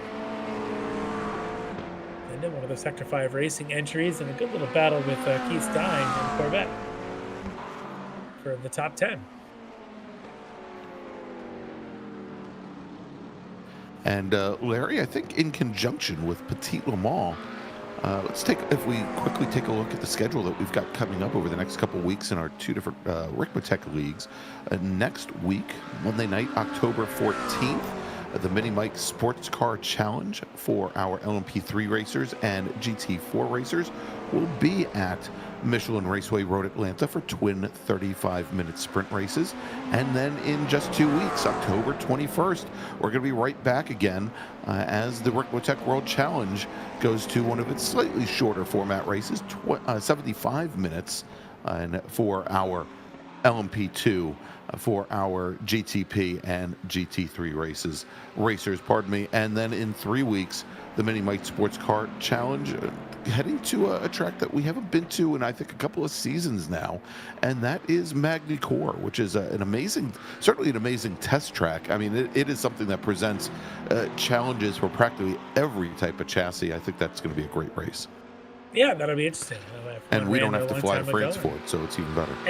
Well, I mean, I don't want to have to go too far from Belgium. I mean, I know it's not that far to Magny-Cours from Belgium here at Spa, but if we have to go all the way to Atlanta and then all the way back to France, it gets to be draining. It's difficult for us. You and I rack up a lot of freaking flyer miles doing these, and that's a big slide. He might be flying as well. Milan Harris hits the wall, spins, doesn't do a ton of damage, but that is a big, big slide coming down there. I think it was down through Blachemont. See if he's a little crab walking as well. Maybe there is some damage to that car. Yeah, he hit the unprotected armco there pretty hard, Larry. Let's take a look and see how this go on board. Happened. Turns in and it just gets loose. I know he hits the curb after, but that almost looked a little bit loose as he was mid-corner. These Lamborghinis can be a little treacherous, and he just proved how treacherous it can be. Yeah, and Milan manages to get the Lamborghini back to the pit lane, but as you can see, Larry, and I think it's pretty much apparent now as the car is crab walking that he definitely has some suspension issues. Oh, that's unfortunate. He was having a pretty good run there up in the top 10, so he's going to be in for some repairs. Meanwhile, speaking of the top 10, Keith Stein, Lyndon Swaby still at it between the Corvette and the McLarens. A wide run there for Stein around Pohon.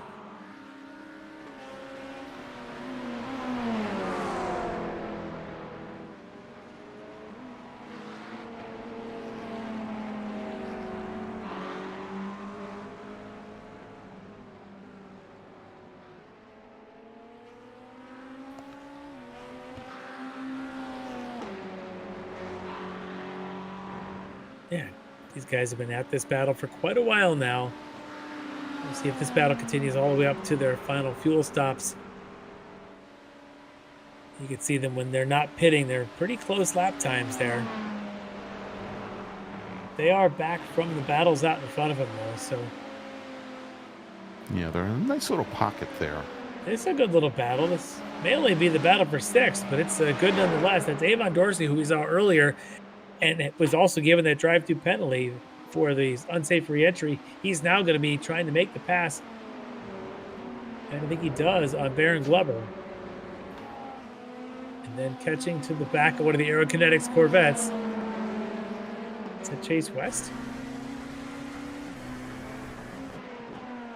I believe that is the 757 Chase West there that we're looking at the nose of. Yeah, and with Charles Hosea not making the field tonight, Larry, Avon, I'm sure is a bit heartbroken, as those two teammates have had their challenges with each other the last couple rounds. They like the tango or tangle. I'm not sure which one it is, but they do like to do that. Tangle. Let's take two to do that.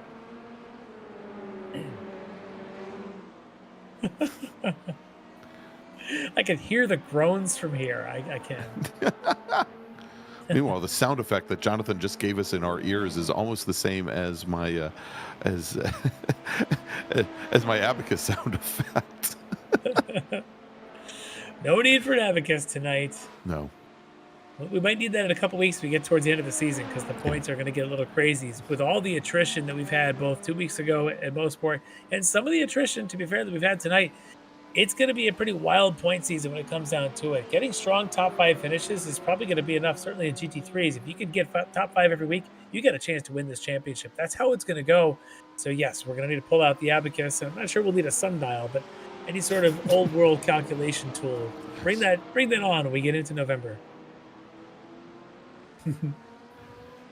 Jeff Jacobs now right behind David Klimovich. Still, remember we flashed on them a bit ago, and it was the same order between these two. Yeah, and no gains made for Jacobs at this point. He's been maintaining a fairly consistent gap, just about 3/4 of a second behind Klimovich there. I'm sure the club very happy that the 221 machine's been able to maintain that over Jacobs. Don't jinx it. I know. They are battling, though, for the 11th spot. They're about 8 seconds back from Lyndon Swaby and Keith Stein, who are up there battling for the 9th spot. As the 819 of Caleb Lehman wants to come on through. And they said, go ahead, you can play through. Lehman currently running 3rd in LMP2. Going around the outside of Klimovich. This might be an opportunity for Jacobs. He can get the power down. Not able to take advantage of it there. Well, he's got a great run coming out of La Source. Let's see as they head up the hill through Eau Rouge and into Radion. But the Corvette had a great run, but I think a lot of that may have had to do simply with the SRT Esport LMP2 car, the 819 machine coming through.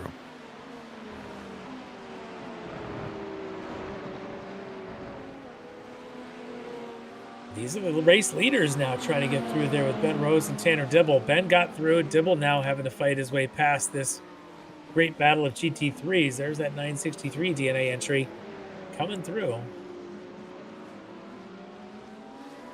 Still only about 3 seconds separating Rose and Dibble. Remember, it was about 5 or 6 somewhere before the pit stops after the spin from Dibble earlier. So Dibble is chipping away.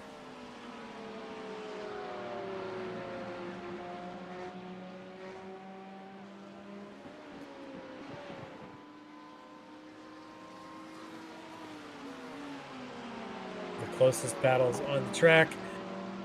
Here are these two battling for 11th. We also have this battle. Travis Schwenke now trying to hold off Chase West in these two Corvettes.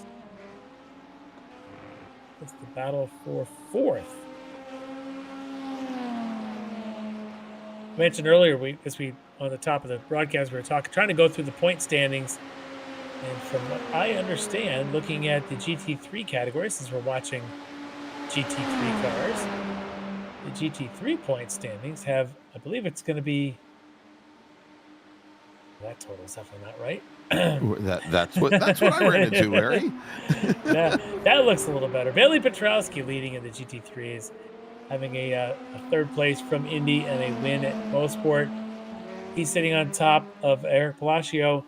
We don't know if Eric is running tonight, so that's going to hurt him temporarily. Chase West, who's in this battle right now, Travis Schwenke, comes into tonight, has a 6th and a 13th, good enough for 3rd spot in the points. Alex Brown, well, his night didn't make it very far, but he was 4th in the points coming into tonight. And then, of course, David Steiner in the 5th spot coming into tonight. Taj Edwards, Jeff Brooks, Mike Dam, John Casey, and Zach Mosley rounding out the top 10 in the points in GT3. LMP2 coming into tonight, it was Josh Chinsky. Josh currently running 2nd to Dave Meneno, but Chinsky came into tonight with a pair of wins, leading in the points. Meneno came into tonight in 2nd.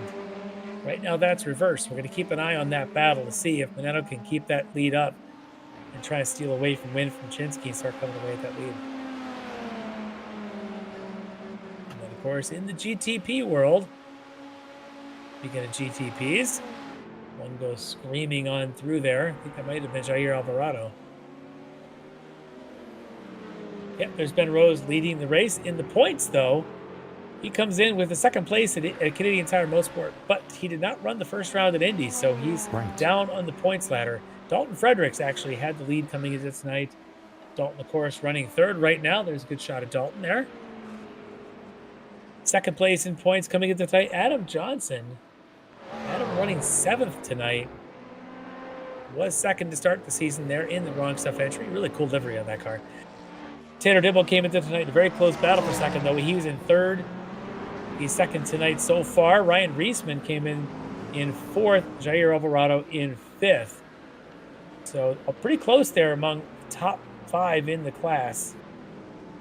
Nobody able to repeat wins there in GTP. So it tells me that's going to be one of the season. Any win you can get, you got to preserve it. The 2 winners so far this season have been Dalton Fredericks and Tanner Dibble. And so far, Ben Rose is trying to take the 3rd round, but I think Dibble's got some more things to say about that. We go on board with Travis Schwenke in his battle with Chase West. Chase able to get around Schwenke. Schwenke was ahead in his battle just a bit ago. Battle for 4th. Yeah, let's take a look at the replay of this passing move of West on Schwenke. So in that same part of the track, in fact, we were just watching there, down around that no-name left-hander. Starting to wonder if perhaps there was a course cut, maybe going back to Lacombe chicane, that the car that was in the lead there, Schwenke, may have had to serve. So moving over there to the left, lets Chase West go on by. Usually that's to serve a course cut. That's a tough way to lose a position. Yes, it is.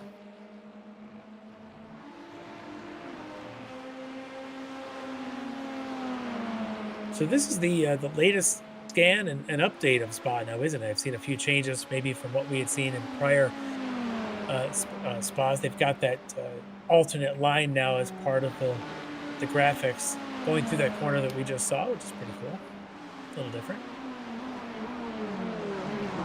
iRacing platform always updating tracks, updating cars, keeping things modern and update, because tracks don't stay the same. They seem to change every year.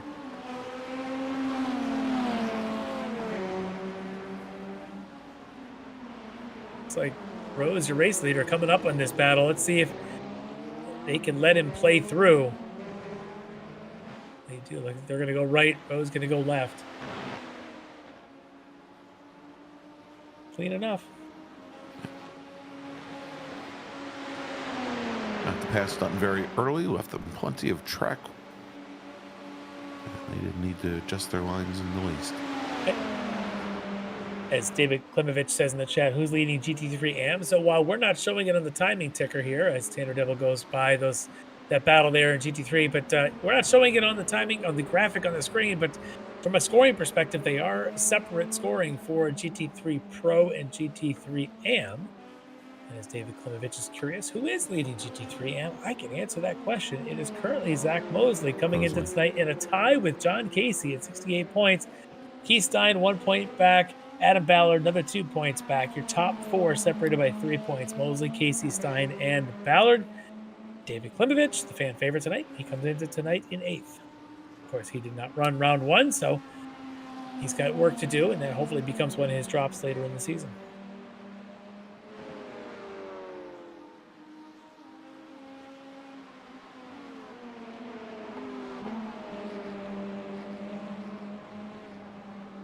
So Jagoda seems to be in the lead in GT3, holding at 5 seconds back from Billy Petrowski. There is young Leo in that McLaren. He's been holding pretty much consistent at 5 seconds since the pit stop exchange there. The issue would be is if Leo's got to do one more stop, and if Bailey can make the rest of this race run without another stop. We're inside the last 30 minutes. Josh Vidal came down the pit lane in his number 26 LMP2 machine, took service, and headed back out. Oh, He's look at currently this sitting guy. in 6th. Here comes Ben Rose. Both. And Tanner Dibble following him down the pit lane as well, Larry. Yeah, this is interesting. These teammates are going to do this fair fight right up to the end. Who takes the right amount of fuel? Who can come out with any advantage? This is going to be fun. They're both up in the air. Teammates always makes it fun. A little rivalry within the team. Takes the right amount of fuel. Who drops first? For the moment, Dalton Fredericks is going to take the lead over in the race, but he'll obviously have one more pit stop to go. As Rose gets away first, Dibble not far behind. This is going to be fun. Dibble has been faster for the last 20 minutes or so. Cut that lead down to about 3 seconds, 2.5, I believe, actually, when they were coming into the pits. And so just about 2 seconds, probably, yeah, about a second and a half separating them. You see here is Dalton Fredericks assumes the lead with both Ben Rose and Ryan Reisman heading down the pit lane. That's huge. And I think the big question is whether or not Fredericks is going to need to take another pit stop as well. Yeah, I believe he will based on the timing when he came in for his other one. So that's what I'm going to anticipate for now. Reisman, I believe, as well, will need one more. But Dibble now less than 2 seconds back. That's huge. That takes another second out from where he was before the pit stops. This is going to be super close right up to the end here between these friends and teammates here on the DNA entries. This is going to be interesting between these two. And you can see there Dibble's able to get around Reisman. He's another DNA partner in this partner in crime. All three of these leaders on the same team.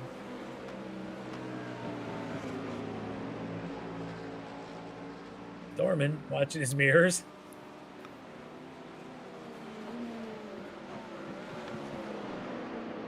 Size of that Mustang compared even to the GTPs.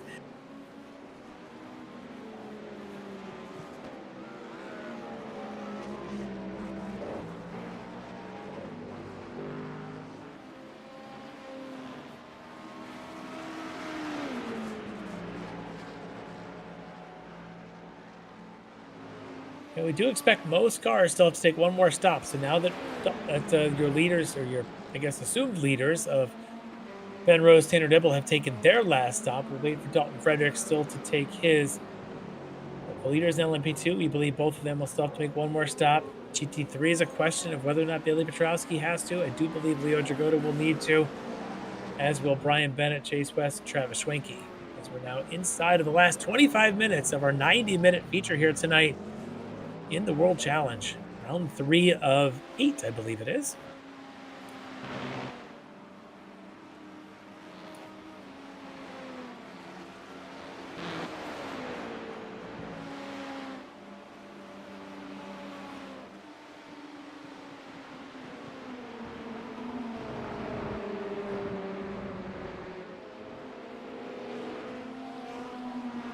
Leader Fredericks goes past these two, still battling away here for the 4th spot in GT3.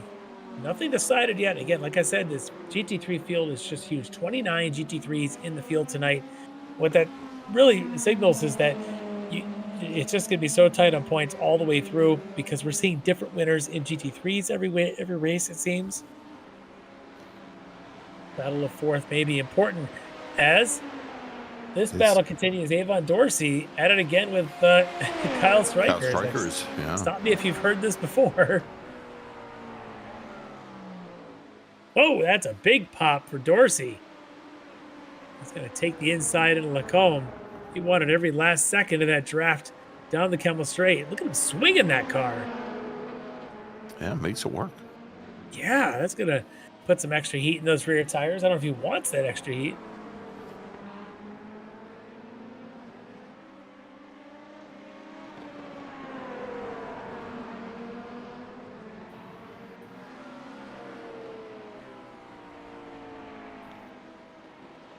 See if Strikers has anything to counter on Avon Dorsey. All right, coming onto the pit lane now, Larry. We've got Dalton Fredericks. Right behind one So of our Ben Rockefeller Rose going to Racing jump back to the lead now, as we suspected. We didn't think Fredericks was going to be able to make it all the way to the end. And that might have been Adam Ballard right in front of him as he was coming down in that McLaren from I believe it was. Yep. Look at this, down to 1.8 seconds now. Ben Rose back to the lead. Dibble back into second spot. There he is, popping behind them just as they come to the top of Roddy Owen. So this is going to be right down to the end. But 3/10 that time around. Dibble able to chip away from Ben Rose. We saw early in this race how Dibble stayed right on the back of Rose for a long time, had a spin. Remember the spin? And then he recovered. Hold your breath. It's getting Hold your tight, breath. Larry. Brian Bennett holding his own breath as he lets this battle play through. Yeah, that was super tight. Great on board of Dibble. Yeah, good job by Bennett keeping that car pinned all the way driver's left. Yeah. It looks like Dave Meneno going to be pitting in from the lead in GT, probably LMP2. Okay, we'll keep an eye on his pit stop time because Josh Shinsky earlier on held the lead in this race. So I'll be curious to watch this. Yeah, as Shinsky, we expect to make one more stop as well.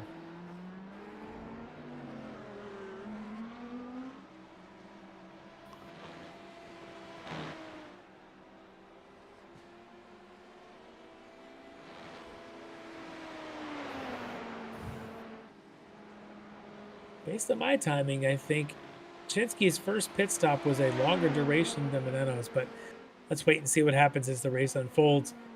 Shinsky still leading, but Meneno back in play, comes out behind Caleb Lehman. All right, Ryan Reisman coming down the pit lane as well in his 414 Cadillac. This should promote Bobby Childs then temporarily, at least, to that third spot. So.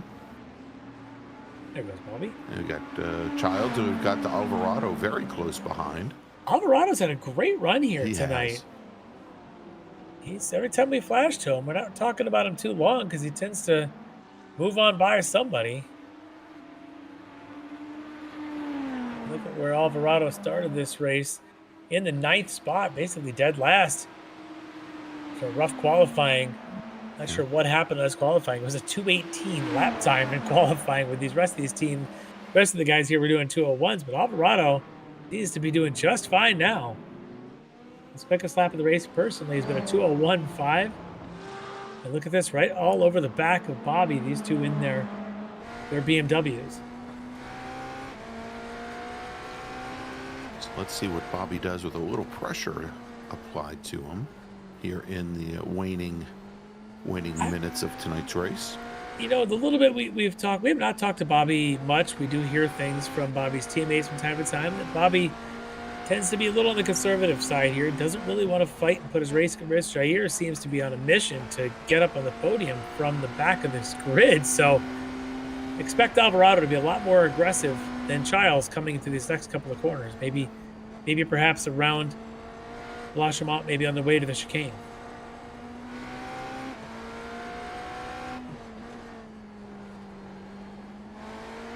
This is a flat-out run. Little twitch there for Alvarado. This should be flat out, though, all the way to the chicane. If he can pick up a little bit of draft, he might be able to make this pass.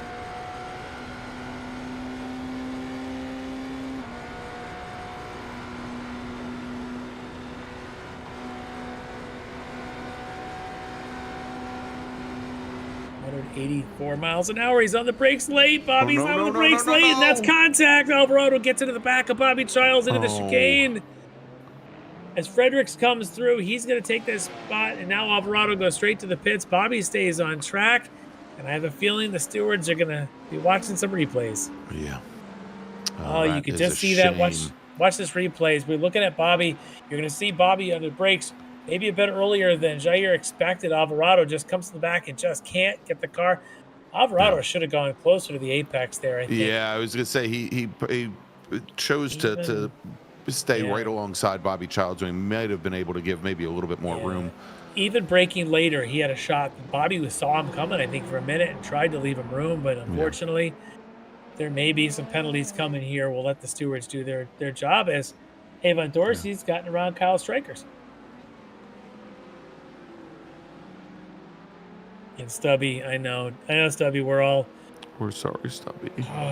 If this was a 75-minute race, this would be the last lap. But it's not. We've got 16 more minutes to go. And as it stands, Larry, Adam Johnson, who was, I think, probably around 5 or 6 seconds back from the pair, is starting to close up on Childs. And as we suspected, that incident now under review. Yeah. Yeah, we'll keep an eye on Johnson catching the back of Childs. If Bobby's at all slow now, because it wasn't the biggest hit. It was enough to cause a spin, but maybe he can get away without too much damage. And yes, penalty issued to Alvarado pretty quick and concise there. Ruling for the stewards, Alvarado getting a drive-through penalty. Yeah.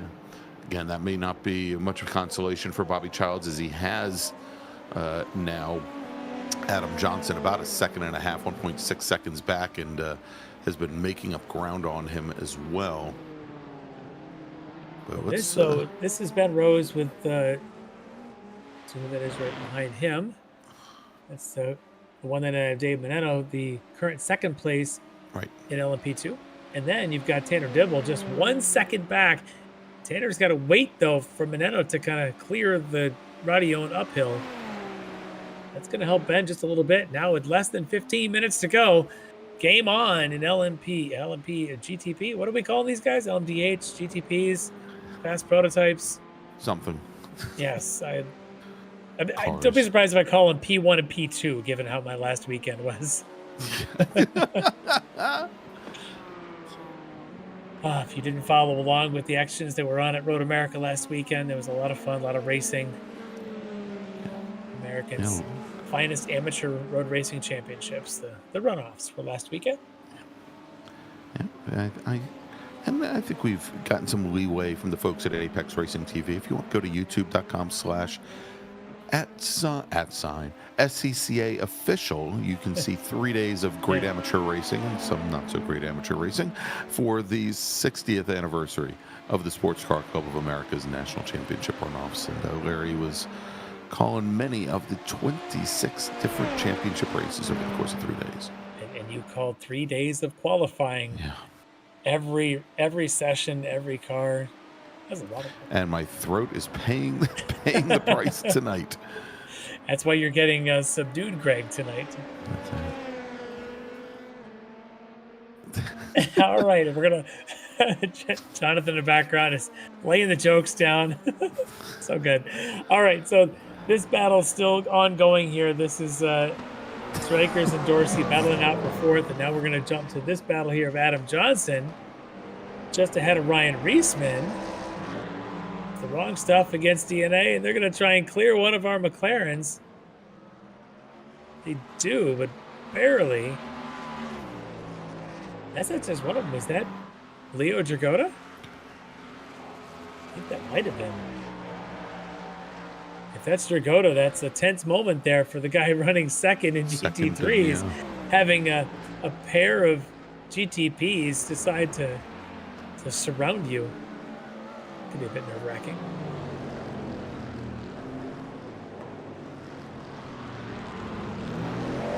All right, on the pit lane now, Adam Johnson coming down for what should be his final little splash and go. As we've got 12 minutes remaining on the clock. Yeah, good shot of Jeff Brooks here. Having a good run, currently 7th. Now he's caught up to the back of Chase West in the 757. We saw earlier West was battling out with Schwenke, so now Jeff Brooks thinking maybe he can get himself a top 6.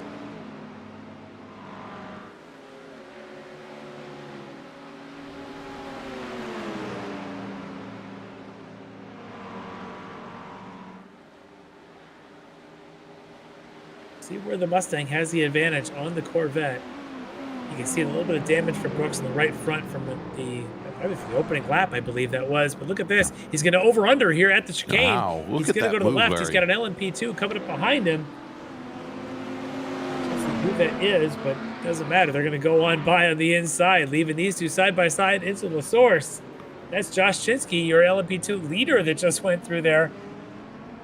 Looks like the Mustang now can pull all the way down to Eau Rouge and perhaps maybe have a shot to pass going into Lacombe at the end of the Kettle Straight. Good run up the hill. For Brooks. So we've got West in the Corvette. We're looking at his back bumper now. Good run for the Mustang. Is he going to go left? He does. It's a hard way to go around here. He's got the nose alongside. He's going to be on the inside. They'll get to the second apex. Look at the gentlemanly driving. Each other leaving room. Beautiful stuff. Going to lead West, though, with the advantage at the end of it. Further unders. Is Brooks going to try? He's going to stay behind. He's going to force West into a late break. Yeah, that might be enough. Try to push him deep, and Larry, it seems to work. Beautiful stuff for Jeff Brooks, baiting Chase West into the bad braking, going down into Bruxelles. Beautiful moves. See if there's any counter move now for West. I wonder if West's battle with Schwenke perhaps has driven his tires off just a little bit. Just a little bit. I'm wondering how many more pit stops are left for some of these drivers. We've got a lot that have done 2, but I don't think we've seen Petrowski and Dragota come in quite yet for their final stop. And Travis Schwenke may also be out there. He's the other one, along with Rob Hartley, that I think might be able to go the distance. It's Dragota in that group, I think, that may be in trouble. This battle, I believe these guys have already stopped.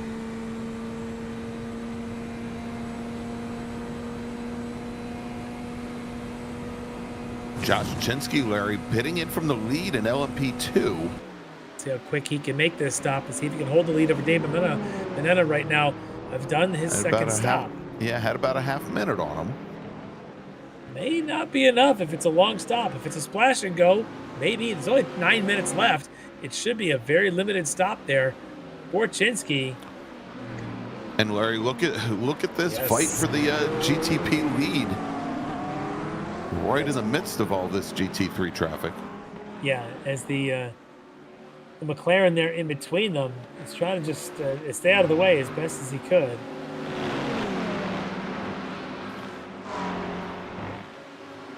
Dibble getting stuck behind that battle of West and Brooks. Not able to get the long draft to keep up with Ben Rose this time. We're down to about 8.5 minutes to go. Dibble, though, closing quickly. But there's more traffic. It's one of our Mustangs. Didn't see which one yet. Oh, that's Thorman, I believe, in the 60.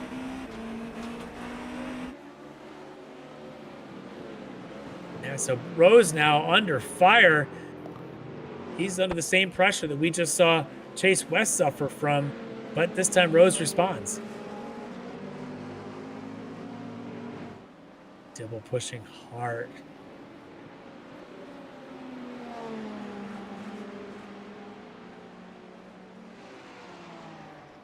This looks good, though, coming down the hill.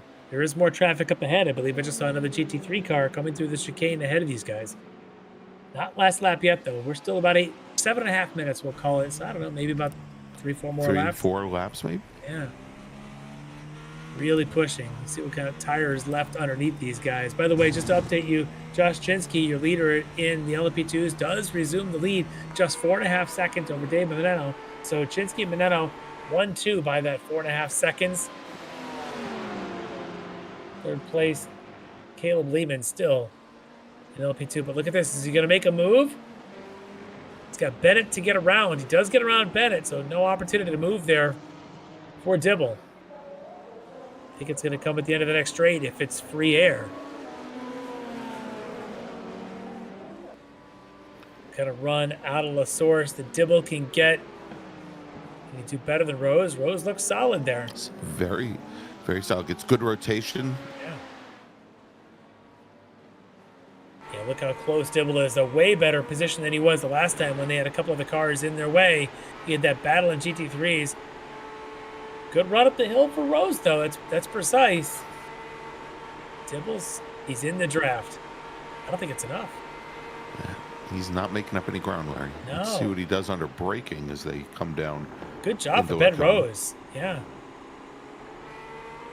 Rose, good run up the hill.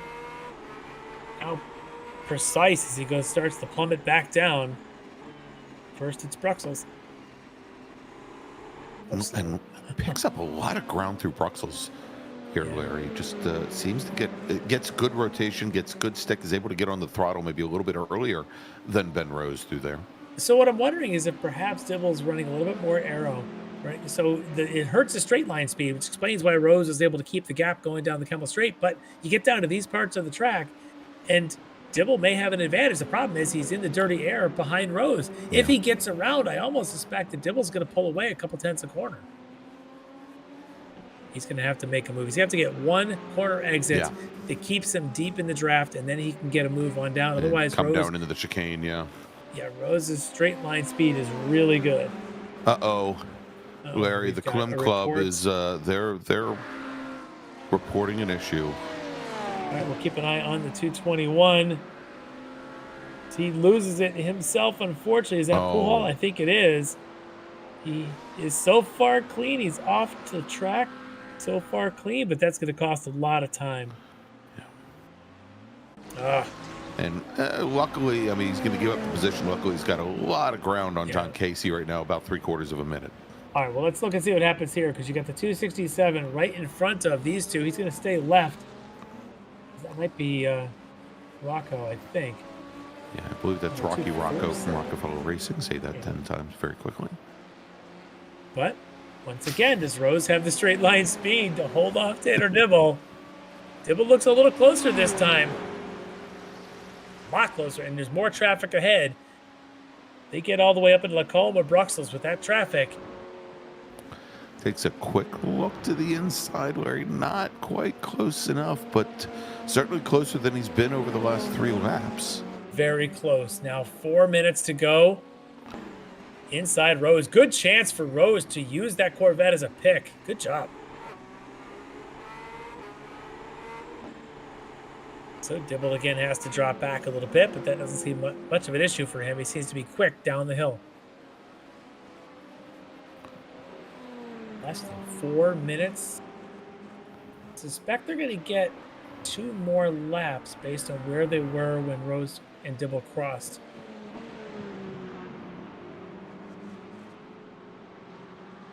More traffic ahead. That's Dragotta. That's Leo Dragotta. That's your second place in GT3. Leo's going to hold his breath. And Dibble, Rose. maybe hold his ground as he tracks out. Oh, Larry, they came up on him at the best place imaginable for Leo Dragotta. Did Ben Rose have to lift to go to the inside? I don't think so. Maybe working on it right. See if Dibble throws one in here. He's good. Here it comes down the inside. No. Not this time.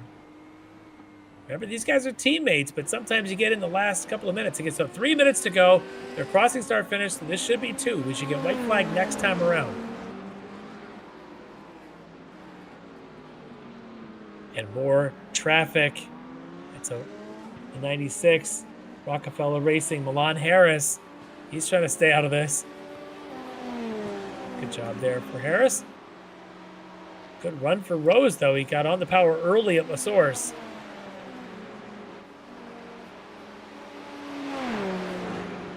By the way, Dragotta's pace is tremendously backed off. I think he's trying to get this thing to the end in GT3 without a fuel stop, knowing Petrowski and Schwenke likely are going to make it to the end. So watch Dragotta. We're going to keep our eyes on this battle. This is just too good. This is the overall lead in the race. Ben Rose, Tanner Dibble. Essentially, other than for a few minutes in the middle of the race, these guys have been like this the whole time.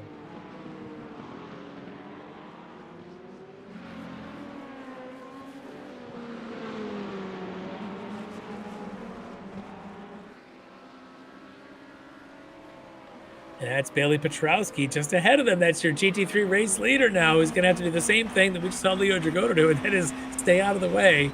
And he's going to do exactly that. And I think it's one of our LMP2 cars just in front of these guys. Yeah, it's the Rockefeller Racing LMP2. The closing speed will be a little bit closer to the GTPs than it would be if it were a GT3 in front of them.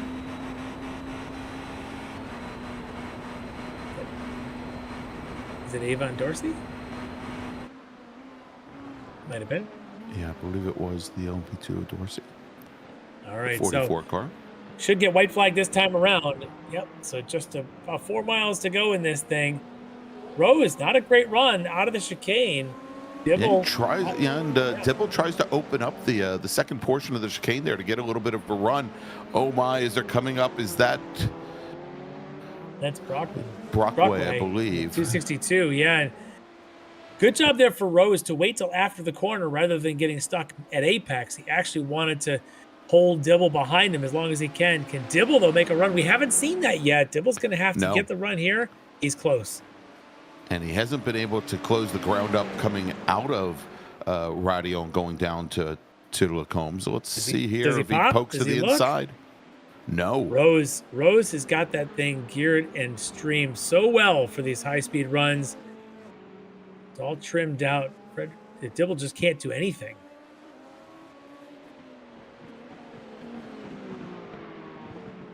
These guys are on comms together. Look how quiet it would be between them. Just key the mic and start screaming at the top of your lungs.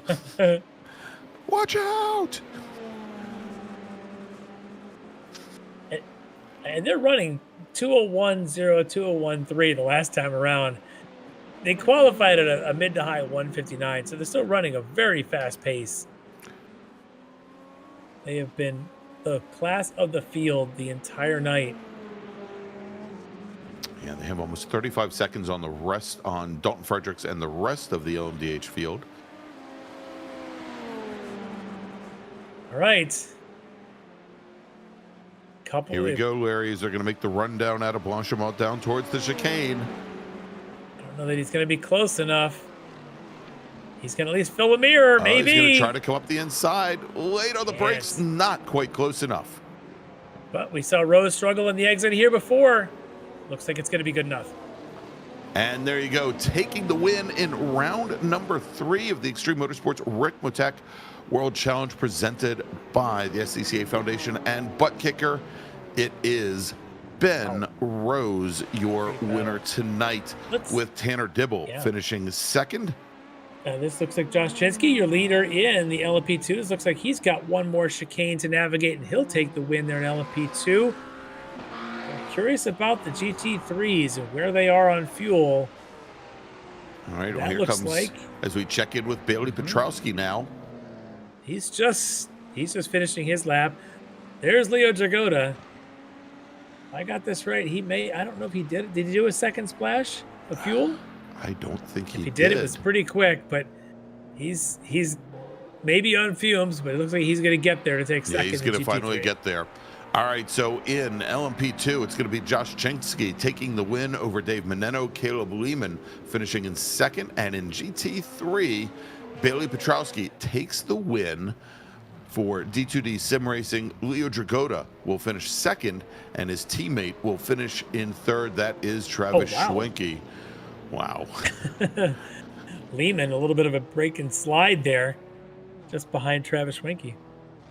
Once did that with a deer running across the front straight at Summit Point Raceway, but never a GT3 Corvette. All right, so... Yep, I think that was a good racing there. Great race there at the front of the field. I can't wait to talk to some of these guys. All right, well, let's do this.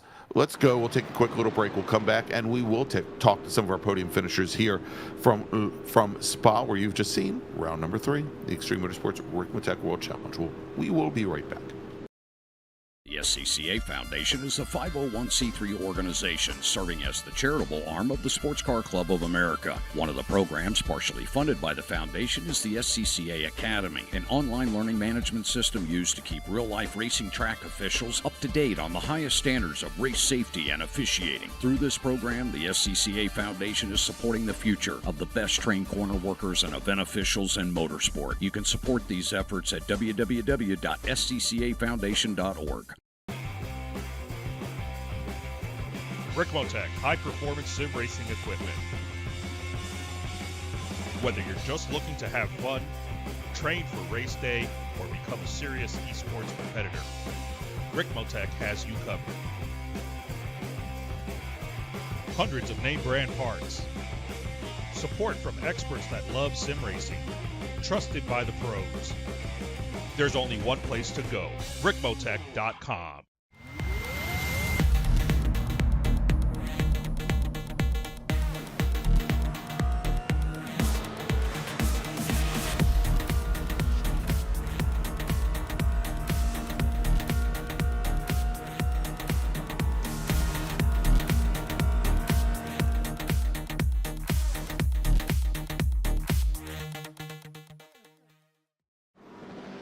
The search is over.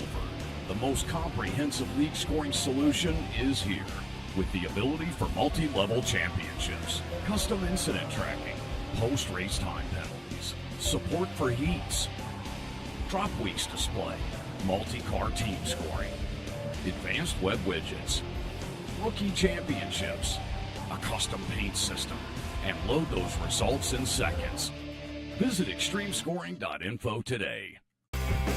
Ricmotech high-performance sim racing equipment. Hundreds of name brand parts. Expert support. Ricmotech has you covered. There's only one place to go, Ricmotech.com. And welcome back to Spa-Francorchamps, where you've just seen round number 3, the Extreme Motorsports Ricmotech World Challenge, presented by SCCA Foundation and Buttkicker here on Apex Racing TV. I'm Greg Ginsburg, and he is Larry Lefty McLeod, who I don't think I've called Brian once at all this evening. And then that's how tired you are. That's how tired I am. And then we've also got Jonathan Grabowski as well. All right, let's take a look at the final finishing order here, Larry. We'll start off with GTP, where we have 2 DNA Motorsports racers at the top of the order. What a nice battle they put on for the last 15 minutes or so. Ben Rose taking the win, Tanner Dibble finishing second, with Phantom Powers Dalton Fredericks finishing about a half minute in arrears. He'll take the third step on the podium. In LMP2, Josh Chinsky will round out an entire SRT Esport podium with his teammates Dave Meneno and Caleb Lehman rounding out the top 3. And then finally, in GT3, Bailey Petrowski continues his run of success in his D2D sim racing McLaren, taking the win over Leo Dragota and Travis Schwenke. That is your top 3 for the touring cars. All right, so Larry, let's take a look and see who we might have available to us here. I think they're still sorting out cars down there on the victory circle on the track, trying to get the photo out as everybody's been moving. They didn't want to go the 3.5 miles around, so they decided to just wait and re-coordinate. But they all just parked down at La Source and just parked there in the runoff. All right, so I think we've got Josh Chinsky, our LMP2 winner, here in the green room. Let's bring him in. All right, joining us here is our winner of LMP2, Josh Chinsky. And Josh, what a crazy wild night, but looked like a great race for you. Tell us a little bit about how it went for you. Well, man, Larry, that was just insane. First off, I want to say a shout out to SRT, Dave, Caleb, way to go on the podiums. Kyle, not far behind with P4. Love the SRT lockout. We do a freaking awesome job every week, and it's just thanks to them for all the prep work.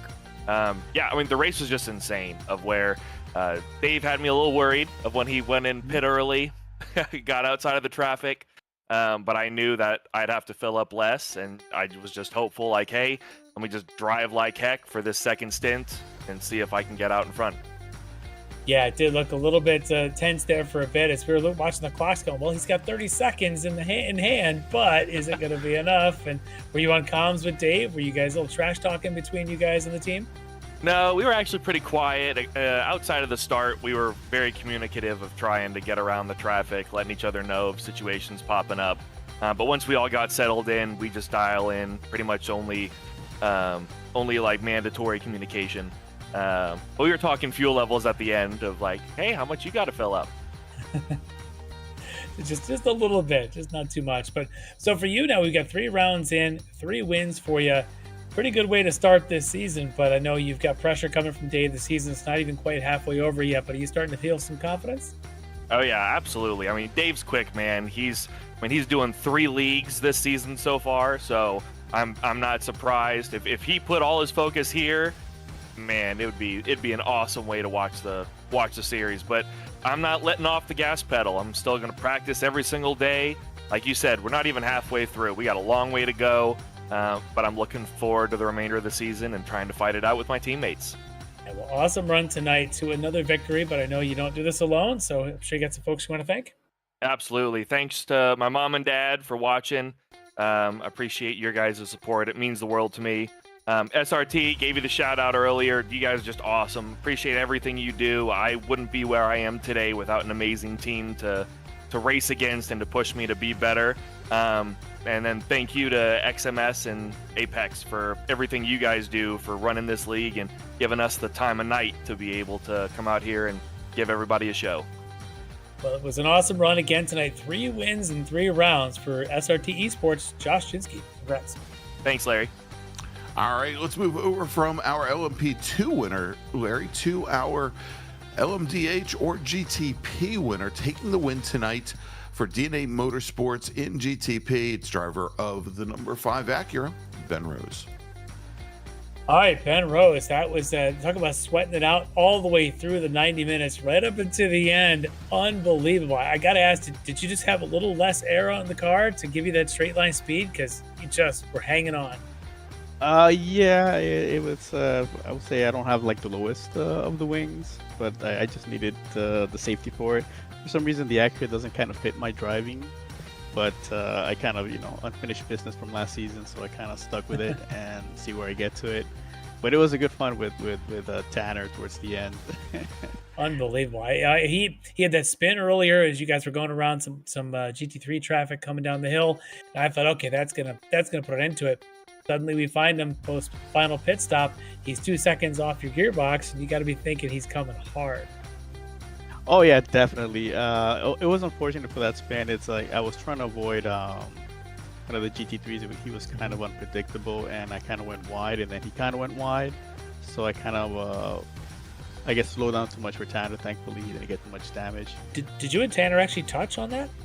I believe he kind of tapped me in the back. He said he had damage. I didn't get any damage, but I believe, you know how it is with the physics where you kind of tap and he spun around. Luckily, he didn't lose a spot. But when I came out of the pits the second time, I believe I had like a 6-second gap. So I was just, taking it as best as I could. And then he was, 1 second, then half a second.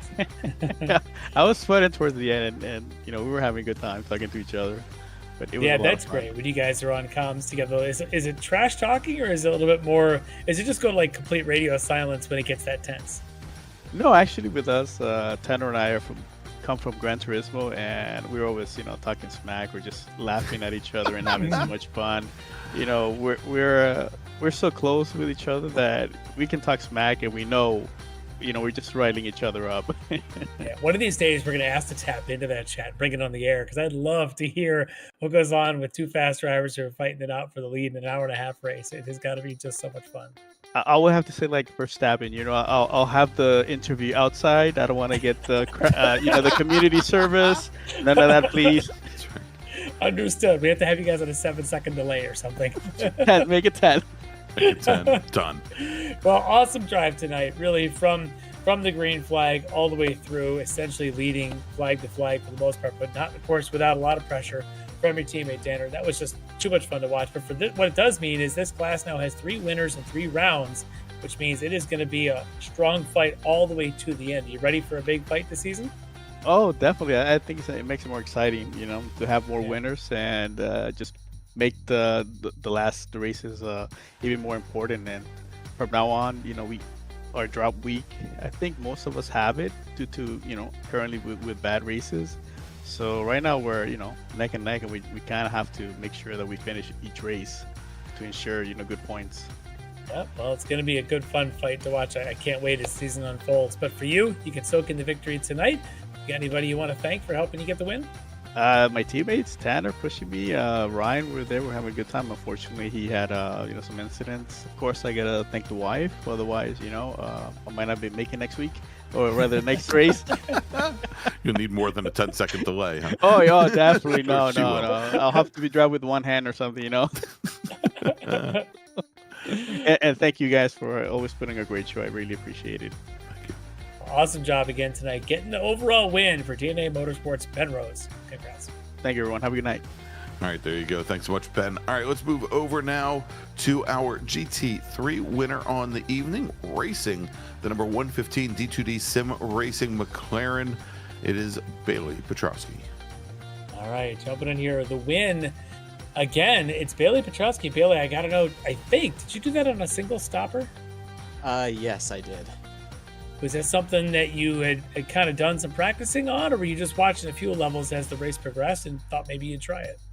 I pretty much all of my practice laps and all the practice sessions were fuel saving laps. I was just specifically trying to get as good at that as possible because when I did the calculations earlier, realized it was going to be very tight.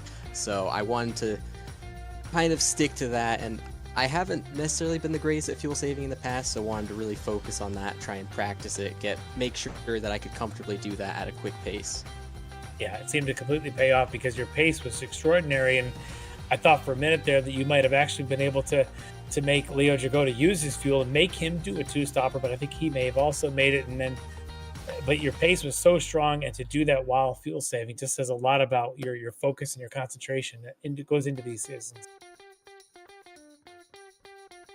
Yeah, awesome run tonight. I mean, how was the traffic? I noticed late in the race there was some big battles. Those GTPs were coming through. Are you kind of like watching for those guys? You trying to get in the chat and say, "Hey guys, just go somewhere and stay away from me"? No, it's just taking it easy. It made it really easy since I was taking these really big lifts before the corners. It gave them a lot of opportunities to get past me before they got to the corner, and then I could just tuck in behind them and try and stick with them. So it really wasn't that difficult for me. If anything, it made it easier. I was trying to take advantage of any time a car came near me so I could get any tow I could, or just lift off a little bit earlier, stuff like that without really losing too much time. Oh, that's awesome. Yeah, so well executed tonight. Just really putting on a clinic once again, getting another win here in the series. And I love the switch from the prototypes to the GT3s, and by no one's surprise, you're putting on the skills there as well. So awesome job tonight, but I'm sure you guys have folks you want to thank. Yeah, as always, I want to thank the team and thank the sponsors for our team, Invictus for our team, all the sponsors for the series and the opportunity of them creating the series and letting us do this. Thank you guys for commentating on these races and putting on a great broadcast and making it so professional. Thank you to all the drivers that showed up to the race. I think everyone did a great job. It was a very enjoyable race.